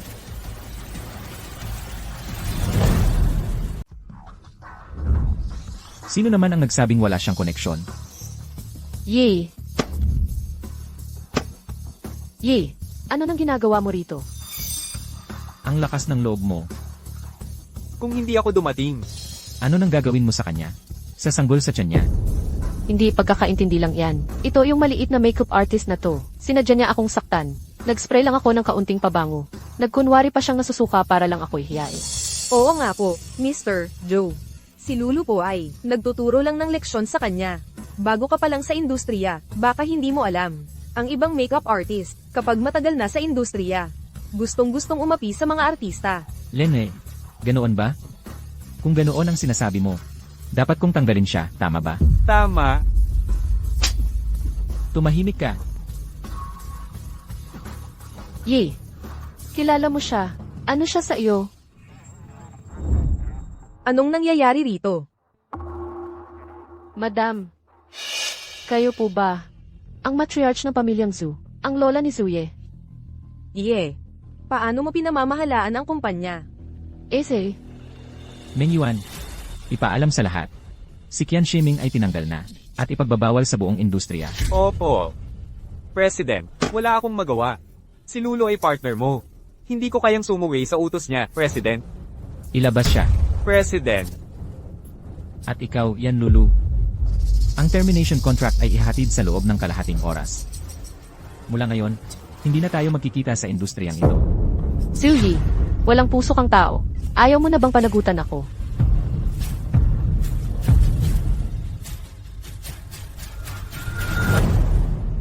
Ikaw, Anong nangyayari dito? Ito, Ikaw ang magpaliwanag. Ginang. Sa totoo lang, sa gabi bago umalis si Aye papuntang ibang bansa, naging babae na ako niya. paano nangyari yon? Ang hinanap kong tao. Hotel John Sheng, kwarto 79. Gusto mo bang talagang ikwento ko? Isang dalagang tulad Sa ko. harap ng lahat. Ginoo. Ayon sa resulta ng investigasyon, si Binibining yan nga, ang nasa kwarto ng gabing iyon. Hindi mo ba sinabi sa akin na ang hinahanap ko ay nasa tabi ko na pala? Ginoo. Hindi pa ako tapos magsalita at umalis ka na. Bilang iyong on-screen partner. Si Binibining yan ang laging nasa tabi mo. Pero, Maingat na imbestigado na ito. Talagang si Binibining yan nga, walang duda. HMM. Yee! Ang isang babaeng tulad ko na nagtatrabaho sa entertainment industry ay wala nang pinagmamalaking pamilya kung malaman ng iba na naging tayo tapos iniwan mo ako. Siguradong tatawanan nila ako at apihin. Hahayaan Ako. mo lang ba maging katatawanan? Binibining yan. Sa pagsasabi mo niyan, minamaliit mo ang aming pamilyang Joe.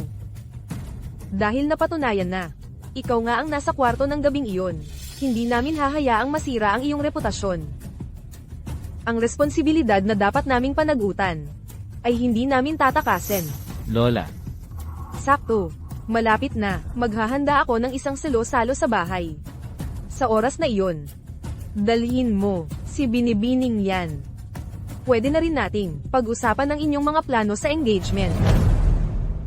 Salamat, Binibini. Mingyu, hindi ka maganda ang itsura. Habang lumalaki ang tiyan mo, at palagi kang nagtatakbo sa trabaho, mabigat siguro yan para sa'yo. Sa tingin ko, dapat munang sumama ka sa akin. Sa bahay, makakapagpahinga ka at mag-focus sa pagbubuntis. CJ, Giant Mingyu, makinig ka sa akin. maligayang bati. Nahanap mo rin ang hinahanap mo. Giant Mingyu, Gian. Yee! Paano mo gusto iplano ang engagement banquet? sigurado ka bang siya yon? Talaga bang naimbestigahan mo ng mabuti ang lahat? Talagang tiningnan ko ang lahat, tugma na tugma ang itinerary ni Binibini yan. Nakita rin siya sa surveillance ng hotel. Pati ang birthmark sa bewang niya. Ay eksaktong tulad ng inilarawan mo.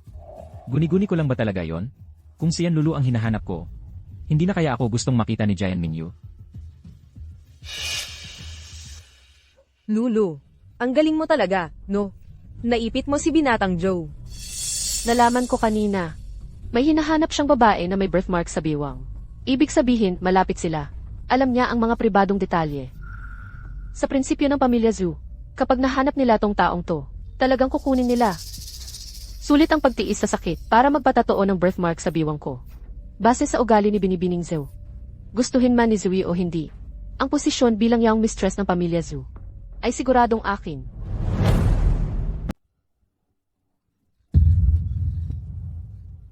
Pakiusap, makinig ka sa akin. Hindi ko sinasadya yon. Bitawan mo ako. Sinasabi mo bang, hindi mo sinasadya na makipagtalikayan Lulu? Oh, sinadya mong ipahiwatig na, ako ang babae, nakasama mo nung gabing iyon? Talagang hindi siyan Lulu yon. May pagkakamali siguro. Sisiguraduhin kong malaman ang totoo. Hindi na mahalaga yun ngayon. Zuyi, dapat pareho tayong maging maingat sa ating mga posisyon. Hindi ito nararapat. Bakit hindi nararapat? Alam ng lahat na kayo ni Yan Lulu ay magkatapat na nilalang.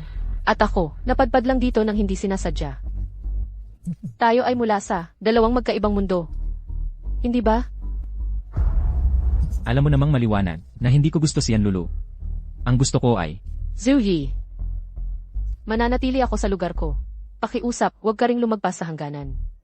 At huwag mo na akong guluhin pa.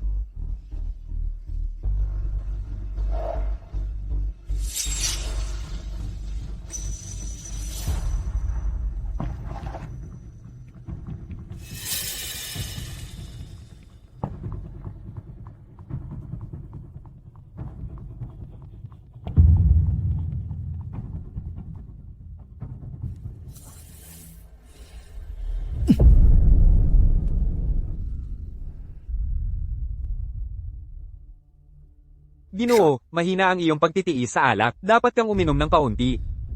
ano ba ang alam mo? Ginoo, kahit sino ay makikita na hindi ka interesado kay Binibining yan. Bakit mo pa siya pakakasalan? Pakakasalan?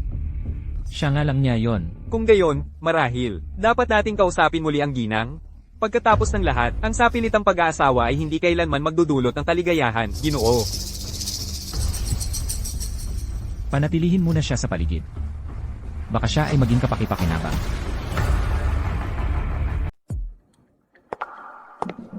Madam, madalas sabihin sa akin ni na siya ang pinakamalapit sa inyo. Ngayong nakilala ko na kayo, naiintindihan ko na kung bakit napakabait at napakaganda ng ugali ninyo. Sino ba ang ayaw lumapit sa inyo?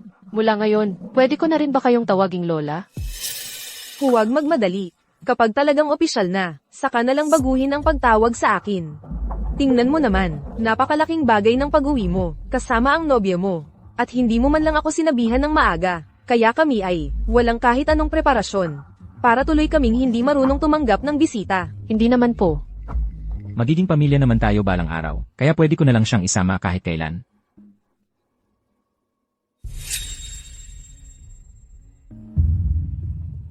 Heto, tikman mo.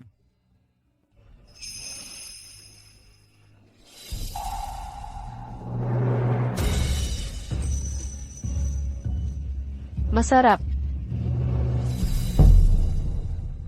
Hindi mo na maitatago ang nararamdaman mo, ano? Yee! Medyo pagod na ako. Ikaw na lang ang umuwi. Gusto mo bang ipahatid kita ni Old Wang?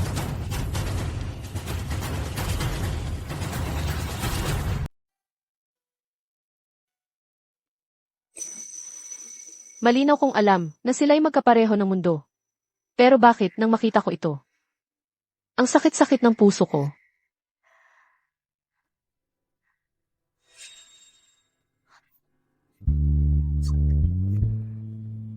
Bitawan mo ako. Ano nang ginagawa mo? Jian Mingyu, hindi ba't ikaw ay napakatapang noon? Saan napunta ang tapang mo, yung nanampal sa akin? Bakit ngayon? Naging isang hindi tapat at duwag ka. Zhu Yi, hindi lahat ay kailangang umiikot sa'yo. Ayon sa gusto mo, ang lola mo ay may ibang plano sa pag-aasawa mo. Ayokong magdagdag pa ng gulo. Kung gayon, sabihin mo sa harap ko. Sabihin mong wala kang kahit anong nararamdaman para sa akin.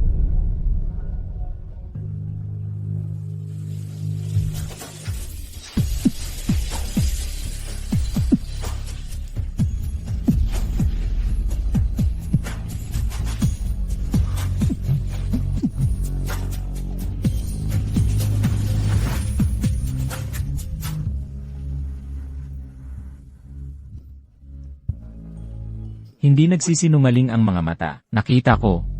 Naiinggit ka. Gusto mo talaga ako. Bastos ka. Mas gusto pa rin kita. Na ganito. Lumabas ka.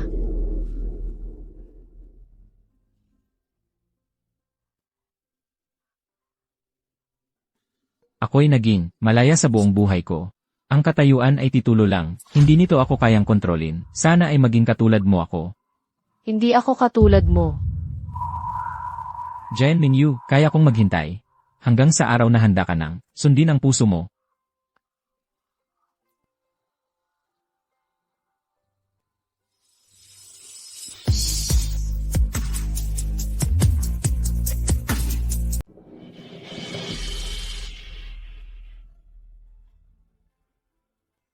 Bakit kaya ang anak ko ay siya pa ang naging? Zhu Yi. Wala na tayong pag-asa.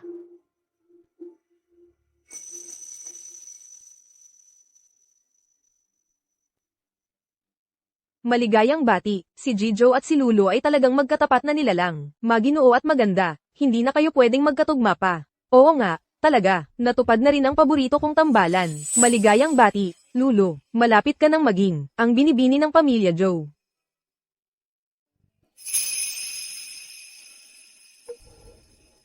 Pinapunta ako ni Lola. Maglibang ka na lang.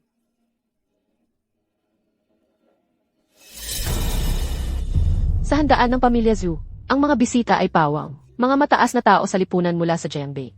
Bakit nandito rin ang probinsyanang iyon? Sa handaan ngayong araw, ikaw ang bida. Isang mababang uri lang siya, na may dalang anak na hindi kilala ang ama. Hindi niya siguro iniisip na makakalaban niya ang pwesto mo. Tingnan mo ang suot niya. Malamang isa siyang katulong, na inupahan ng ginang, dahil sa kabutihan ng kanyang puso. Hindi siya katulong. Isa siyang mapanganib na bruhang marunong umakyat sa kama. Inimbestigahan ko na siya, may mga daya nga siya. Pero ang kanyang tagapagtanggol ay kasalukuyang nakahandusay na walang malay sa kama ng ospital. Gayunpaman, si Zoe ang tanging tagapagmana ng pamilya Zhu. At ako ang magiging tanging ginang ng pamilya Zhu. Ayon na, huwag mo siyang hayaang maging pangit sa paningin dito. Aba, tingnan mo kung sino ito. Jian Mingyu, kahit nakapasok ka na sa pamilya Joe, hindi naman madali ang buhay mo dyan, di ba? Pagmasdan mo ang sarili mo. Mas pangit ka pa kaysa sa isang katulong. Hindi naman pangit ang mga katulong. Palaging mabait at pantay ang ginang. Sa mga tauhan dito, Masaya ang okasyon ngayong araw. At pinayagan kami ng ginang, na sumali at magsaya ng magkakasama. kaya ano ang ipinagmamalaki mo? Talagang galing sa dumi. Mapanira at masama ang ugali. Nakakalungkot lang. Manok gubat pa rin ang manok gubat. Kahit pa magplano ka ng todo, at makarating sa mataas na sanga, hindi ka magiging isang phoenix. Miss Yan, hindi madali ang pagdating ng tagumpay mo. Pinapayuhan kita, na huwag mong sirain ang sarili mo. Ang kapal ng mukha mong magpakita ng ganyang kayabangan. Bitawan mo ako. Huwag kang mag-akala na mapapanatili mo ang posisyon mo sa pamilya Zhu sa pamamagitan ng mga ganyang karumal-dumal na paraan, tulad ng pagiging pukpok para umangat. Sa tingin ko, yung sanggol sa tiyan mo, baka hindi naman talaga sa kanya. Eksakto. Sino ba ang nakakaalam kung paano nakahuli ng atensyon ng pamilya Joe? Ang isang tulad mo, isang engkantada. Pero ang isang ordinaryong tao ay ordinaryong tao lang talaga. Ang aming lulo ay isang pangunahing bituin sa pelikula. Isang babaeng pinagpala ng langit. Hindi ka karapat-dapat na ikumpara sa kanya. Hanggang saan ba ang kahihiyan mo? Ano naman kung siya ay isang pangunahing bituin sa pelikula? Ang lakas ng loob mong magpanggap, isang hindi kilalang maliit na makeup artist lang. Kung noong sinaunang panahon, wala ka lang maging isang katulong. Hindi naman kailanman iniranggo ang mga propesyon bilang mataas o mababa. Ang mga artista at makeup artist ay iba't ibang bahagi lang ng iisang industriya. Kumikita ako ng sarili kong kabuhayan ng may dignidad. Hindi ko naman naramdaman na mas mataas ka sa akin.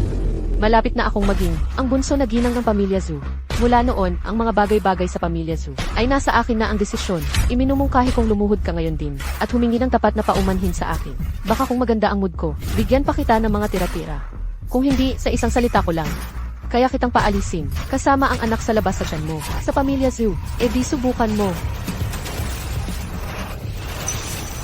Kasuklam-suklam. May tao ba dyan? Sino ang kasuklam-suklam?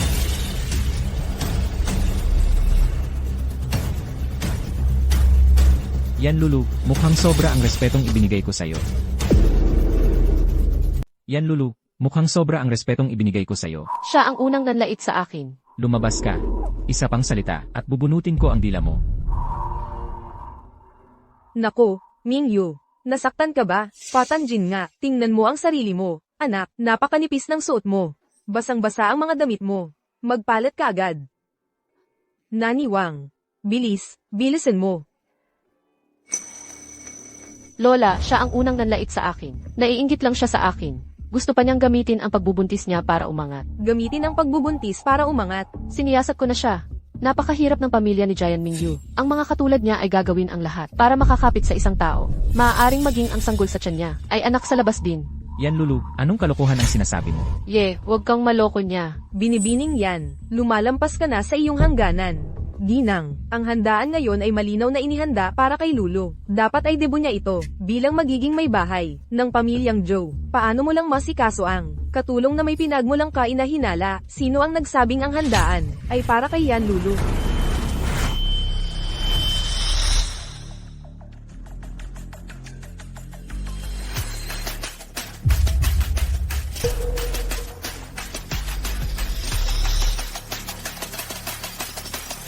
Ginang, ahem. Dati akong nag-akala. Ang pamilyang yan ay isa ring kilalang sambahayan. Talagang hindi ko inaasahan. Binibining yan na ikaw ay ganito kawalang moodos at walang galang. Tulungan mo akong kumbinsihin si Lola. Ako ang iyong nobya. Dahil ikaw ay napakawalang pinag-aralan. Sa tingin ko, bago ka magpakasal sa pamilyang Joe, dapat munang umuwi ka at mag-aral kung paano rumispeto sa mga nakatatanda. Lola, palagi naman akong magalang sa mga nakatatanda. Saan ako nagkamali? Paliwanagan mo po ako. Kung ganoon, ay pakitang muli ang ugali na nararapat sa iyo. Magbigay galang kang muli kay Mingyu, at magpakumbaba. Pagkatapos, humingi ka ng tawad.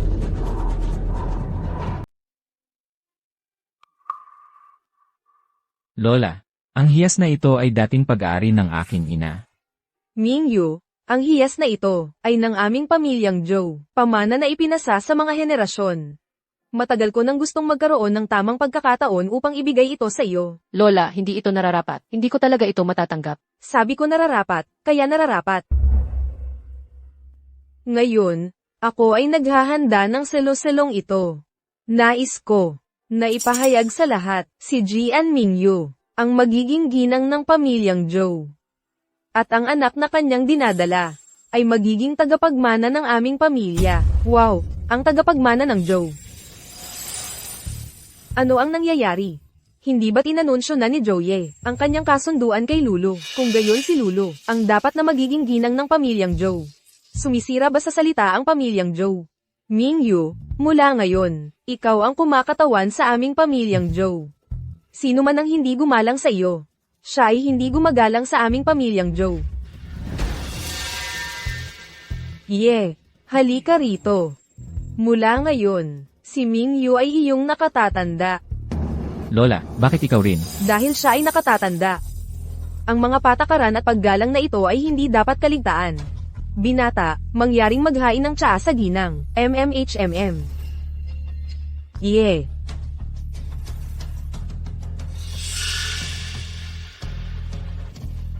Mangyaring uminom ng tsa.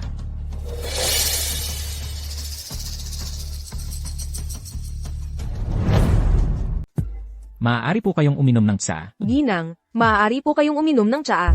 Ginang. Maaari po kayong uminom ng tsa. Maaari po kayong uminom ng tsa. Buisit. Paano kaya nagawa ng babaeng ito? Sina Ginang at Binatang Ginoo ay labis na nagtatanggol sa kanya. Salamat. Ginang. Maaari po kayong uminom ng tsaa. Hindi mo na kailangan. Ginang, nagkamali ako kanina. Ayon sa iyong sariling mga salita, may mataas at mababang estado ang mga tao.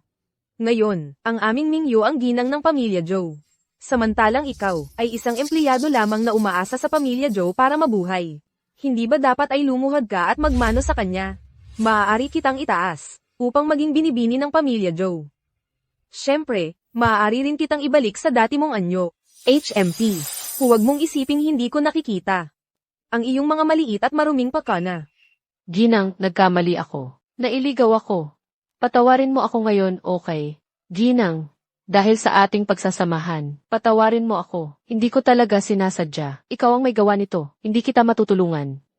Ang taong katulad mo, ay talagang hindi karapat-dapat na maging kapareha ni Ye. Ang kasunduan ay kinansela. Mula ngayon, hindi ka na welcome sa aming pamilya Zhou. Hindi, Ginang. Naipadala ko na ang mga paunawa para sa kasunduan. Kung kakanselahin ngayon, wala na akong lugar. Sa industriya ng entertainment, Ginang. May tao ba dyan? Samahan si Binibining yan. Ginang, maawa po kayo sa akin. Ginang, bitawan mo ako. Ginang, nagkamali ako. Mali po ako, madam. Mali po ako. Lola, ibig sabihin po hindi niyo na ako pipilitin pakasalan siya. Nako, apo. Gustong-gusto ko talagang magkaroon ka ng asawa. Hindi mali yun, pero, ang aming pamilyang Zhou, ay hindi basta-bastang papasukin. Ang lola mo, hindi pa naman ulyanin. Mingyu, huwag kang mag-alala, masama ang ugali nitong si Yan Lulo. Kahit sino pa siya. Hinding-hindi ko hahayaang may makasira ng mood mo. Sa ngayon, ang pinakamahalaga sa pamilya natin ay ikaw, at ang sanggol sa tiyan mo. Magpahinga ka na lang ng maayos para sa akin. Huwag mo nang isipin yang mga nakakainis na bagay. Madam, napakarami na pong nagawa ninyo para sa akin. Wala na pong kailangang isakripisyo ng ganito para sa akin. Nako, paano naging sakripisyo yan? Tungkol naman sa'yo, binata, sa hinaharap, kung makakita ka ng partner, na hindi ako nasisiyahan, palalayasin kita. Para magsarili ka. Ile. Hahaha, Lola. Ha, iniwan niyo na ako. Hindi man lang kayo nagtanong kung gusto ko. Nag-uusap ang mga matatanda, huwag kang makialam. Haha.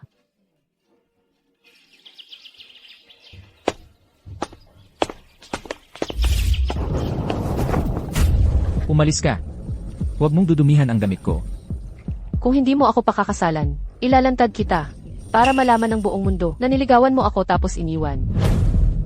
Nagbabanta ka ba sa akin? Ayoko lang na mawala ka. Alam na ng lahat na naghiwalay tayo. Kung iiwan mo lang ako ng ganito, paano na ako muling magpakita sa industriya ng entertainment? Engan. Ah, bitawan mo ako. Anong ginagawa mo? Sinasabi mong ikaw ang babae mula nung gabing iyon.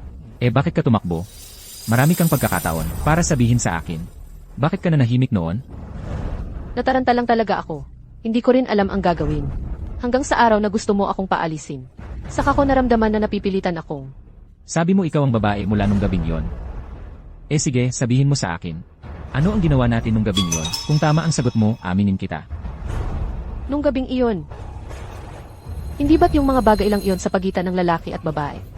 Paano ko sasabihin? Ako talaga yon nung gabing iyon. Hindi kita niloloko. Kung hindi, bakit mayroon akong marka sa aking baywang na hinahanap mo? Alam mo ba kung bakit ko hinahanap ang babaeng iyon? Hindi. Para panagutan, di ba? Binigyan ako ng droga ng babaeng iyon nung gabing iyon. At sinubukan akong patayin. Ginawa niya akong napakahirap na sitwasyon. Kailan pa napahamak ng ganyan si Zuye? Kaya naisip ko, kapag nakita ko ang babaeng ito, sisiguraduhin kong magdusa siya ng gusto.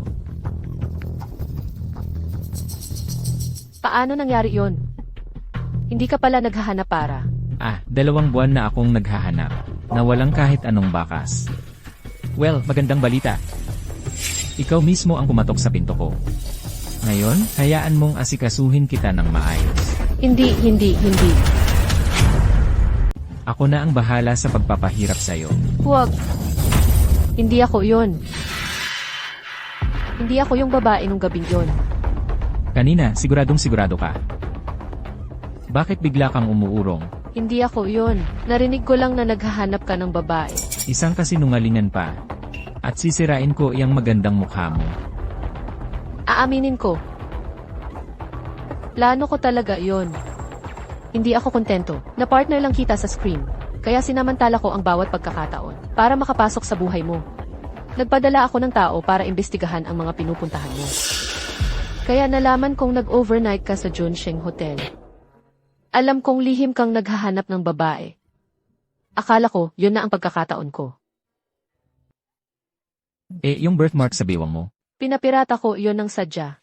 Gusto ko lang na mapalapit sa'yo. Ako lang ang nakakapanloko ng iba. Wala pang nakakapanloko sa akin. Ili! Walang kwenta. Dalhin mo siya. Ye, nagkamali ako. Mengyuan, ilagay si Yan Lulu sa blacklist ng entertainment industry. Huwag, Palayasin ang pamilya yan sa Jiangbei City. Hindi sila papayagang bumalik. nagkamali ako. Huwag. Uy, may magandang balita ako. Gusto mo bang malaman? Inamin iyan Lulu. Hindi naman talaga siya ang hinahanap ko. Peke siya. Palagi kong naramdamang may kakaiba kay Yan Lulu. Hindi talaga siya ang hinahanap ko. Palagi akong naniniwala na ang taong hinahanap ko. Hindi rin naman ako. Paano ka nagiging sigurado? Hindi ka rin ba sigurado kung sino ang ama ng bata? Hindi ako naniniwalang wala kang nararamdaman tungkol dito. Kailangan mo lang malaman na ang ama ng batang nasa tiyan ko ay hindi maaaring ikaw. Iyon lang. Kailangan bang ipilit mong tatay ko, yung matandang iyon? Paano ka nagiging siguradong hindi akin yon? Ganoon ba talaga kahihiyan para sa'yo, kung ako ang ama ng bata? Maaari kong patunayan na ang batang ito ay hindi maaaring sa iyo. Lola, bakit pati ikaw? Huwag mong pahirapan si Mingyu.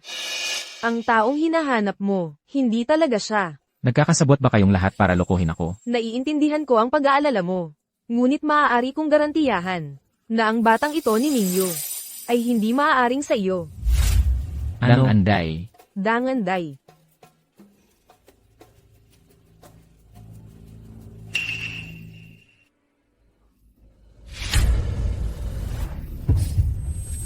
Impossible ito. Talagang hindi.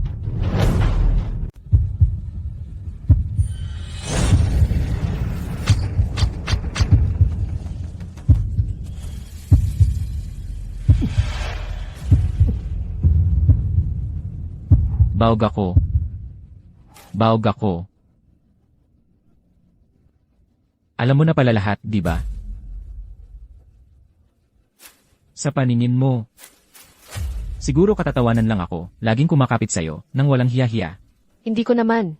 Baog. Isang lalaking baog. Gusto pa ring maging ama ng anak mo. Kaya pala, hindi mo ako pinapansin dati. Sa paningin mo, isang payaso lang ako. Hindi ko naman naisip yan. Ganun talaga ang iniisip mo. Tigilan mo na yan.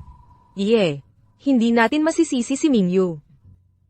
Dati, hindi ako nang ahas sabihin sa'yo. Natatakot akong masaktan ang dangal mo. Ikaw, napaka-proud mong, binata, kung sinabi ko ng mas maaga. Natatakot kang masaktan ang dangal ko dati. Ngayon, hindi ka na natatakot. Lola, ang pagsasabi mo nito ngayon, lalo lang akong napapahiya.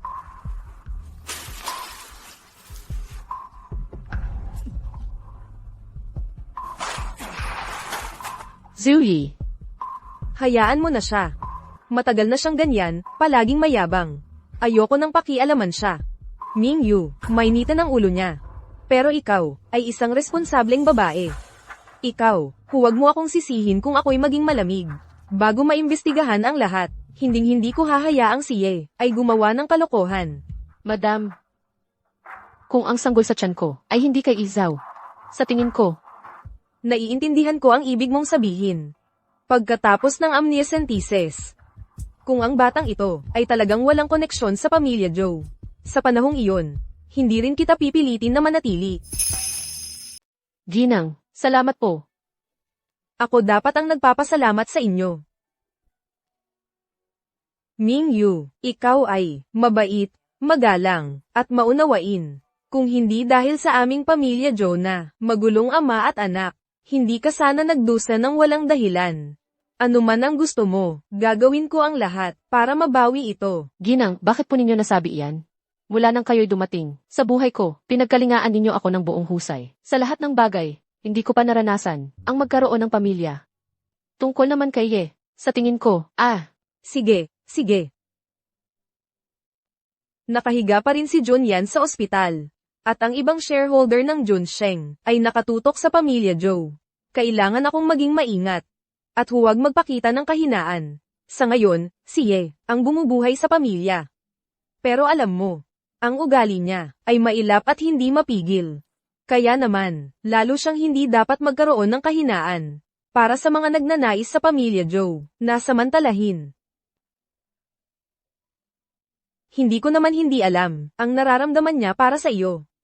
Pero mula nang si Junyan ay hanapin ka, lahat ay inakala na ikaw ay para kay Joe Junyan. Kung gayon, ikaw ang ginang ng pamilya Joe. Ang madrasta ni Ye. Pangalanan man o hindi, kung ikaw ang ginang ng pamilya Joe. Laging may hadlang ng estado sa pagitan ninyo ni Ye. Anumang nararamdaman niya para sa iyo ay ituturing na paglapastangan sa moralidad. Sa mga taong may masamang hangarin, maaari itong gamitin para gumawa ng malaking iskandalo. Para atakihin ang pamilya Joe. Ginang, naiintindihan ko ang lahat ng ito. Alam ko na inaalagaan ka niya sa bawat detalye. Maasikaso at mapagmalasakit. Tulad ng cake na ito. Ngunit ang mga gawaing ito, sa paningin ng iba, ay madaling gamitin bilang chismis. Kung mahal mo siya, kung mahal mo ang pamilya Joe. Kaya hanggang sa ang katotohanan, ay lubusang mabunyag. Kahit ano ang iniisip mo, hinding-hindi ka dapat lumagpas sa hangganan kay Ye. Isipin mo na ito ay aking pakiusap sa iyo. Sige. Ginang, masyado po kayong seryoso. Ipinapangako ko po sa inyo, maglalagay ako ng malinaw na hangganan kay Zhao Ye.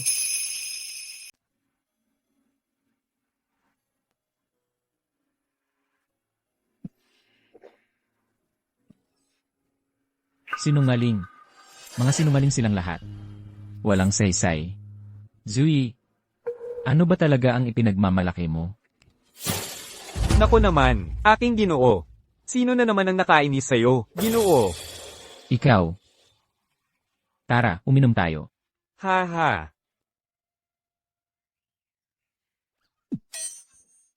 Alam kong hindi minahal ni Zujunyan ang nanay ko. Kaya't palagi akong takot sa pag-aasawa. Sa mga taon kong nasa industriya ng entertainment, kailan mo ba ako nakita na nagkaroon ng tunay na damdamin? Nang akala ko na si Jen Mingyu ay iyon babaeng iyon. Talagang gusto ko siyang pakasalan.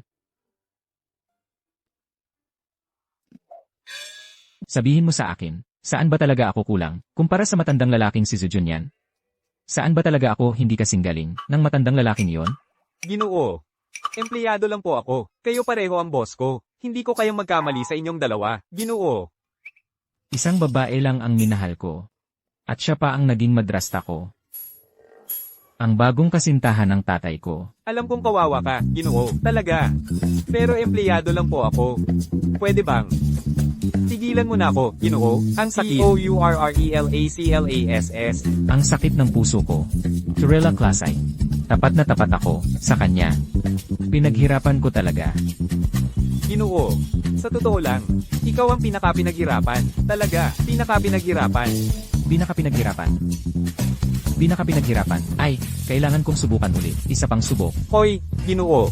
Hoy, Ginoo, saan ka pupunta? Ginoo, anong laro na naman ang nilalaro mo ngayon?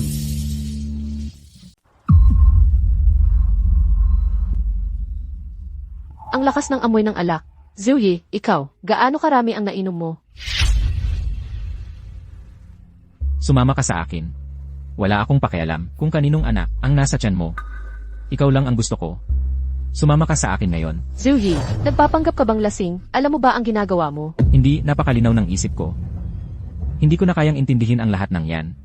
Jian Mingyu, gusto kita. Ayaw ko nang marinig ang kahit anong mga patakarang yan. Sa pinakamasama, tatakas tayo palayo. Hindi na tayo babalik. Gising. Jian Mingyu, isang tanong lang ang itatanong ko sa'yo. Gusto mo ba ako o hindi? Sagutin mo ako. Payag ka bang sumama sa akin? Ayaw ko. Minamanyak mo na naman si Mingyu. Lumabas ka rito, ngayon din.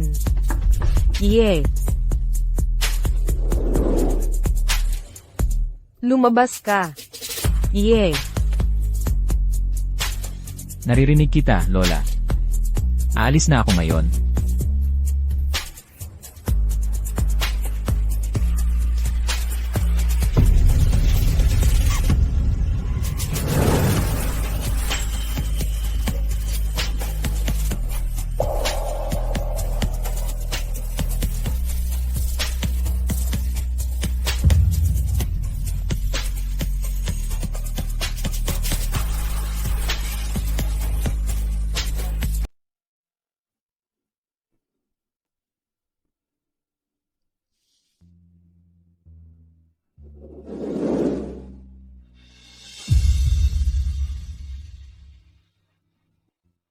Maligayang kaarawan.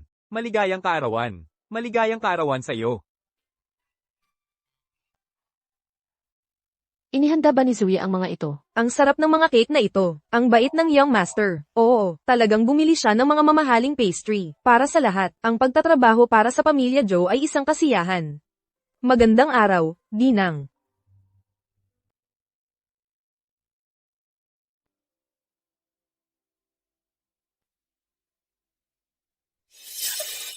Yay! Mag-ingat, Ginang. Mengyuan, wala ka bang mas magandang gagawin?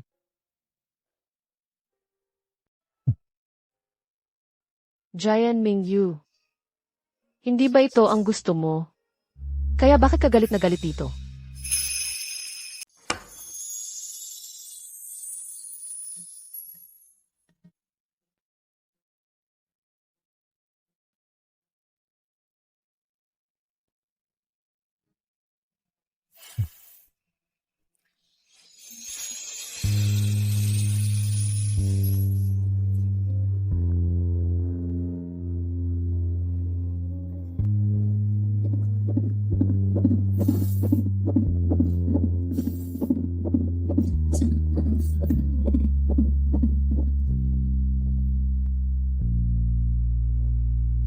Sana'y huminto ang oras sa sandaling ito, at magpakailanman.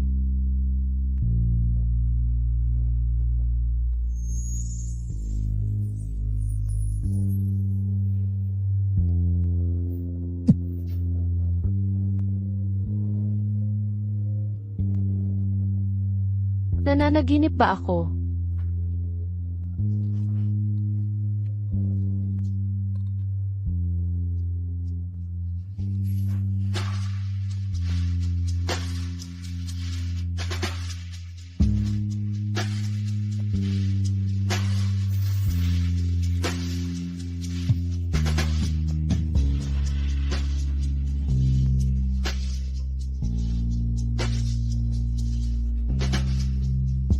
Jen Minyu, matulog ka ng mahimbing.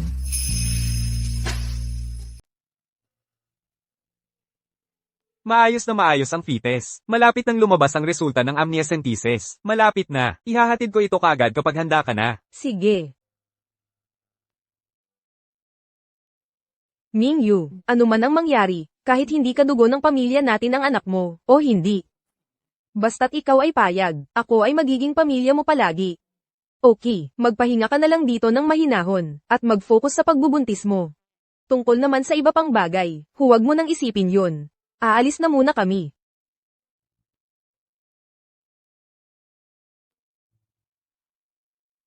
Nani Wang, sino ang nagpadala nitong pregnancy pillow? Hindi ko maalala. Hindi ko rin masyadong sigurado yan. Nang dumating ako kaninang umaga, nandito na ito, heto na. Posible kaya na yung nakita kong anino, kagabi, ay hindi pala panaginip.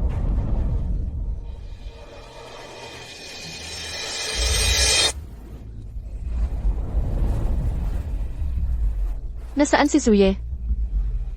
Naghahanda na pong pumunta sa ibang bansa ang binata. Tingnan mo, kita mo, kakalabas lang ng sasakyan.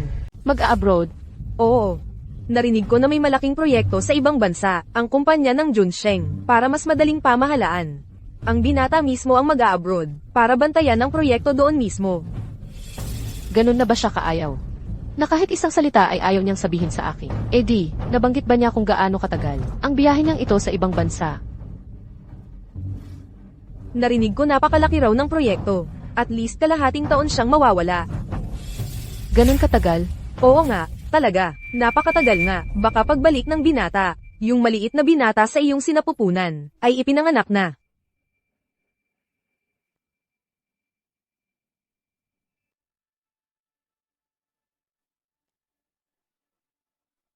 Zeu. Zuyi. Zeu.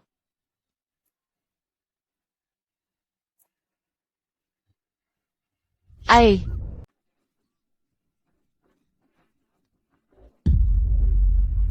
Itay. Ah.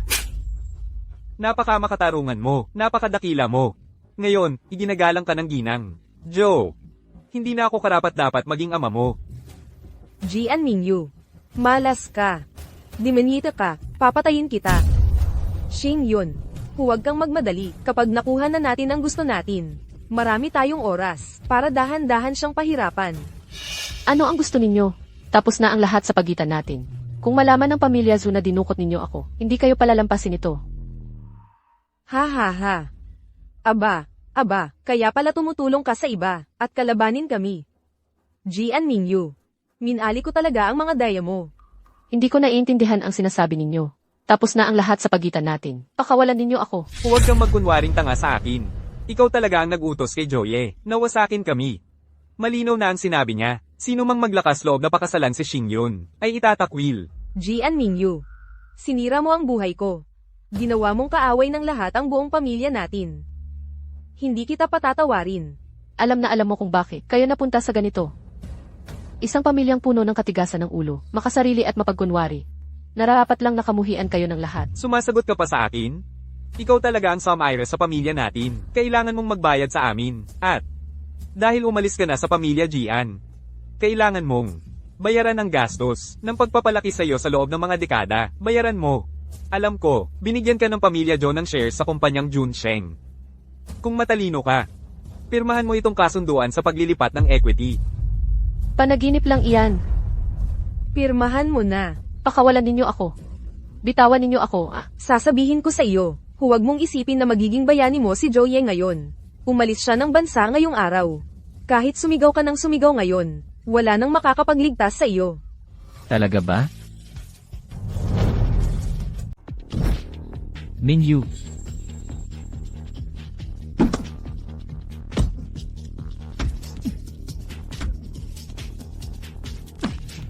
Joye, tama na ba ang bugbog? I-report kita sa autoridad, naniniwala ka? I report sa otoridad. Ang iligal na pagkakakulong ay sapat para ikulong ka habang buhay. Walang gumagalaw. Umatras kayo. Huwag kayong lalapit. O lalapatan ko siya ng lalamunan ngayon din. Pwede kitang pakawalan. Pero kailangan mong garantiyahan ang kanyang kaligtasan. Sige.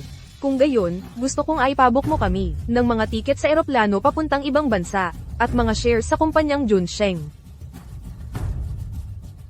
Hindi.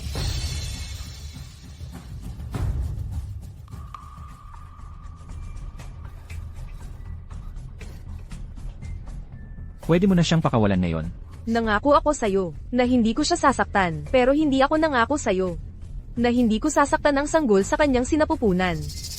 Jian Mingyu. Sinira mo ang pamilya natin. Ikaw at ang anak mo ay hindi rin magiging madali. Puntahan mo ang impyerno. Mingyu,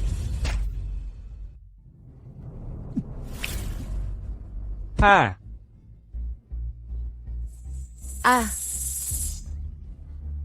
Jian Mingyu, hindi kita palalampasin kahit na maging multo ako. dalhin niyo siya. Mingyu, ayos ka lang ba? Nasugatan ka. Kailangan mong magpabenda agad. Kung hindi, magkaka-impeksyon ang sugat. Ayos lang ako. Ganito ka ba kabahala? Dahil nagmamalasakit ka sa akin.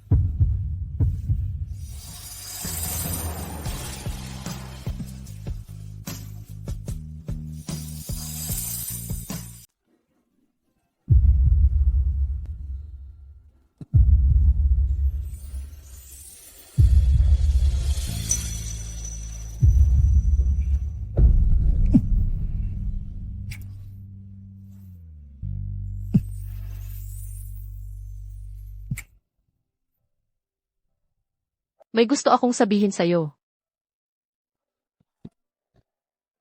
Hayaan mo munang matapos ako. Ang mga salitang ito, dapat sana'y nanatili na lang sa puso ko. Pero, gusto kong sabihin sa'yo, noong una, akala ko talaga, matigas ang ulo mo, at isa kang tarantado. Akala ko, kailangan kong lumayo sa'yo, sa isang malaking tao na di maabot. Pero unti-unti napagtanto ko, na hindi ka naman pala kasuklam-suklam, tulad ng inakala ko. Para kang, tinik na tinik sa labas. Pero sa totoo lang, isa kang sutil na bata na marupok sa loob. Pero itong batang ito, laging may pangako sakin, kapag nawawalan na ako ng pag-asa. Ang kabutihan mo sakin, ramdam na ramdam ko. Pero naiintindihan ko, na kahit para kanino man, dapat akong lumayo sa'yo. Pero nang umalis ka talaga, ang sakit-sakit sa puso ko. Para bang may piraso nito na, pilit na pinunit. Alam kong aalis ka. Pero kung hindi ko sasabihin sa'yo, pagsisisihan ko ito habang buhay. Kahit na bumitaw ka na. Taang babae. Sinong nagsabing bumitaw ako? Sabi ni Nani Wang, mag-a-abroad ka raw. Abroad? Iginagalang ko lang ang desisyon mo. Akala ko, kung lalayo ako sa'yo, hindi na kita maaabala. Akala ko, kung yan ang gusto mo, Ikaw lang ang gusto ko. halika rito.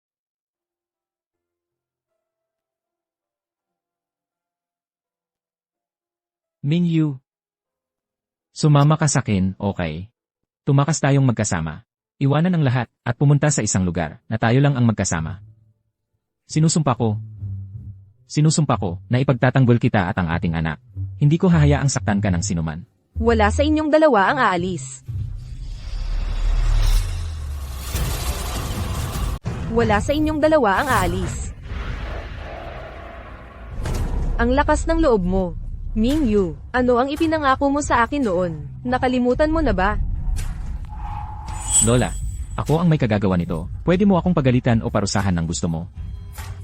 Ikaw, batang lalaki, naging matapang ka na talaga. Ano? Dahil sa isang babae, naglakas loob ka ng sumuwi sa iyong lola. Siya ang taong mahal ko. Zhou Ye, nakalimutan mo na ba kung anong estado ang taglay ng bata sa sinapupunan ni Mingyu? Lola, kahit na kaninong anak man, ang nasa kanyang sinapupunan, hindi nito mababago ang nararamdaman ko para sa kanya. Sa buong buhay ko, siya lang ang pakakasalan ko. Tingnan mo ang sarili mo. Mingyu, sumasabay ka rin ba sa kanyang kalokohan? Ginang, nabigo ko ang inyong inaasahan. Ngunit kami ni Zoe. Ginang, nakikiusap ako na pagpalain ninyo kami. Kayo, kung ipipilit ninyo ito, hindi lang kayo mawawalan ng proteksyon ng pamilya Joe, kundi masisira rin ang kinabukasan ni Ye. Kung ganoon, handa akong tanggapin yon. Kahit na, alisin ka namin sa pamilya Joe, upang mula noon, wala ka nang makuha na anumang pribilehiyo ng pamilya Joe. Handa ka bang pasanin ang lahat ng mga kahihinatnan na ito?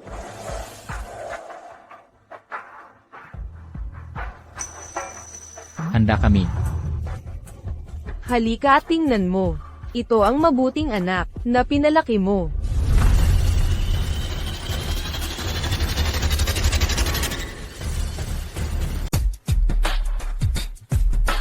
Lolo, buhay ka pa pala. Anak, magsalita ka ng maayos. Azeu. Kung may problema ka, sa akin mo idaan. Huwag mong idamay si Mingyu. Miss Jian, taos puso akong humihingi ng paumanhin. Sa mga problema na naidulot ko sa'yo, kasalanan ko ang lahat dahil hindi ko ipinaalam ng maayos. Sige na. Tingnan mo kung paano mo tinakot ang dalawang batang ito. Huwag mo nang patagilan ang kanilang pag-aalala. Sabihin mo na agad sa kanila. Naalala mo ba? Sinabi kong may sorpresa ako para sa'yo? Si Mingyu ang sorpresa na inihanda ko para sa'yo? Ibig mong sabihin, Alam kong hinahanap mo ang babae mula noong gabing yon.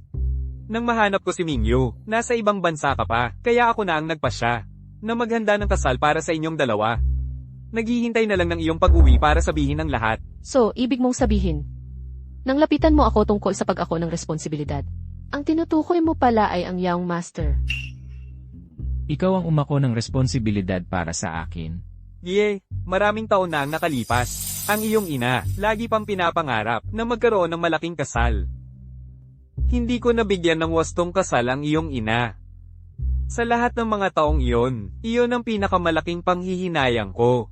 Kaya ayokong mangyari ulit yon sa iyo. Hindi ko inaasahang magkakamali pa rin.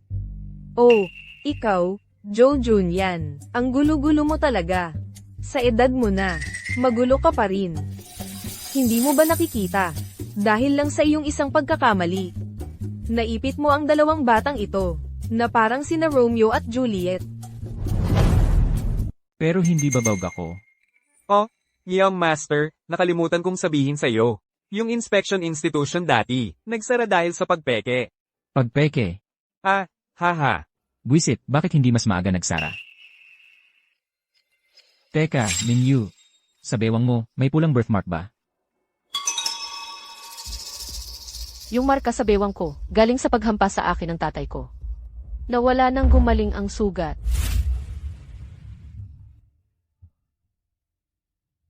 Ayon sa amniocentesis identification, ang biological father ng fetus ay Zuyi. Akin ang bata. Akin ang bata. Hoy, Array. Nagbubuntis pa siya ng mahal kong apo. Tingnan mo, oh.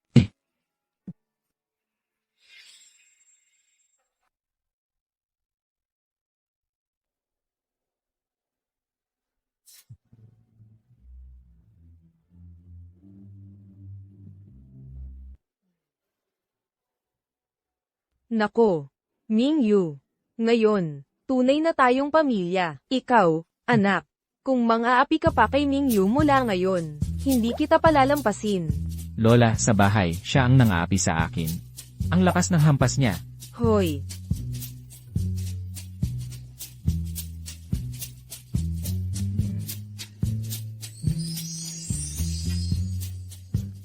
Teka, Ilami.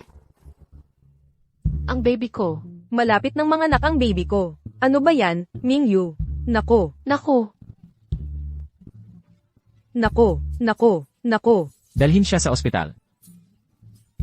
Joe Ye. wakas.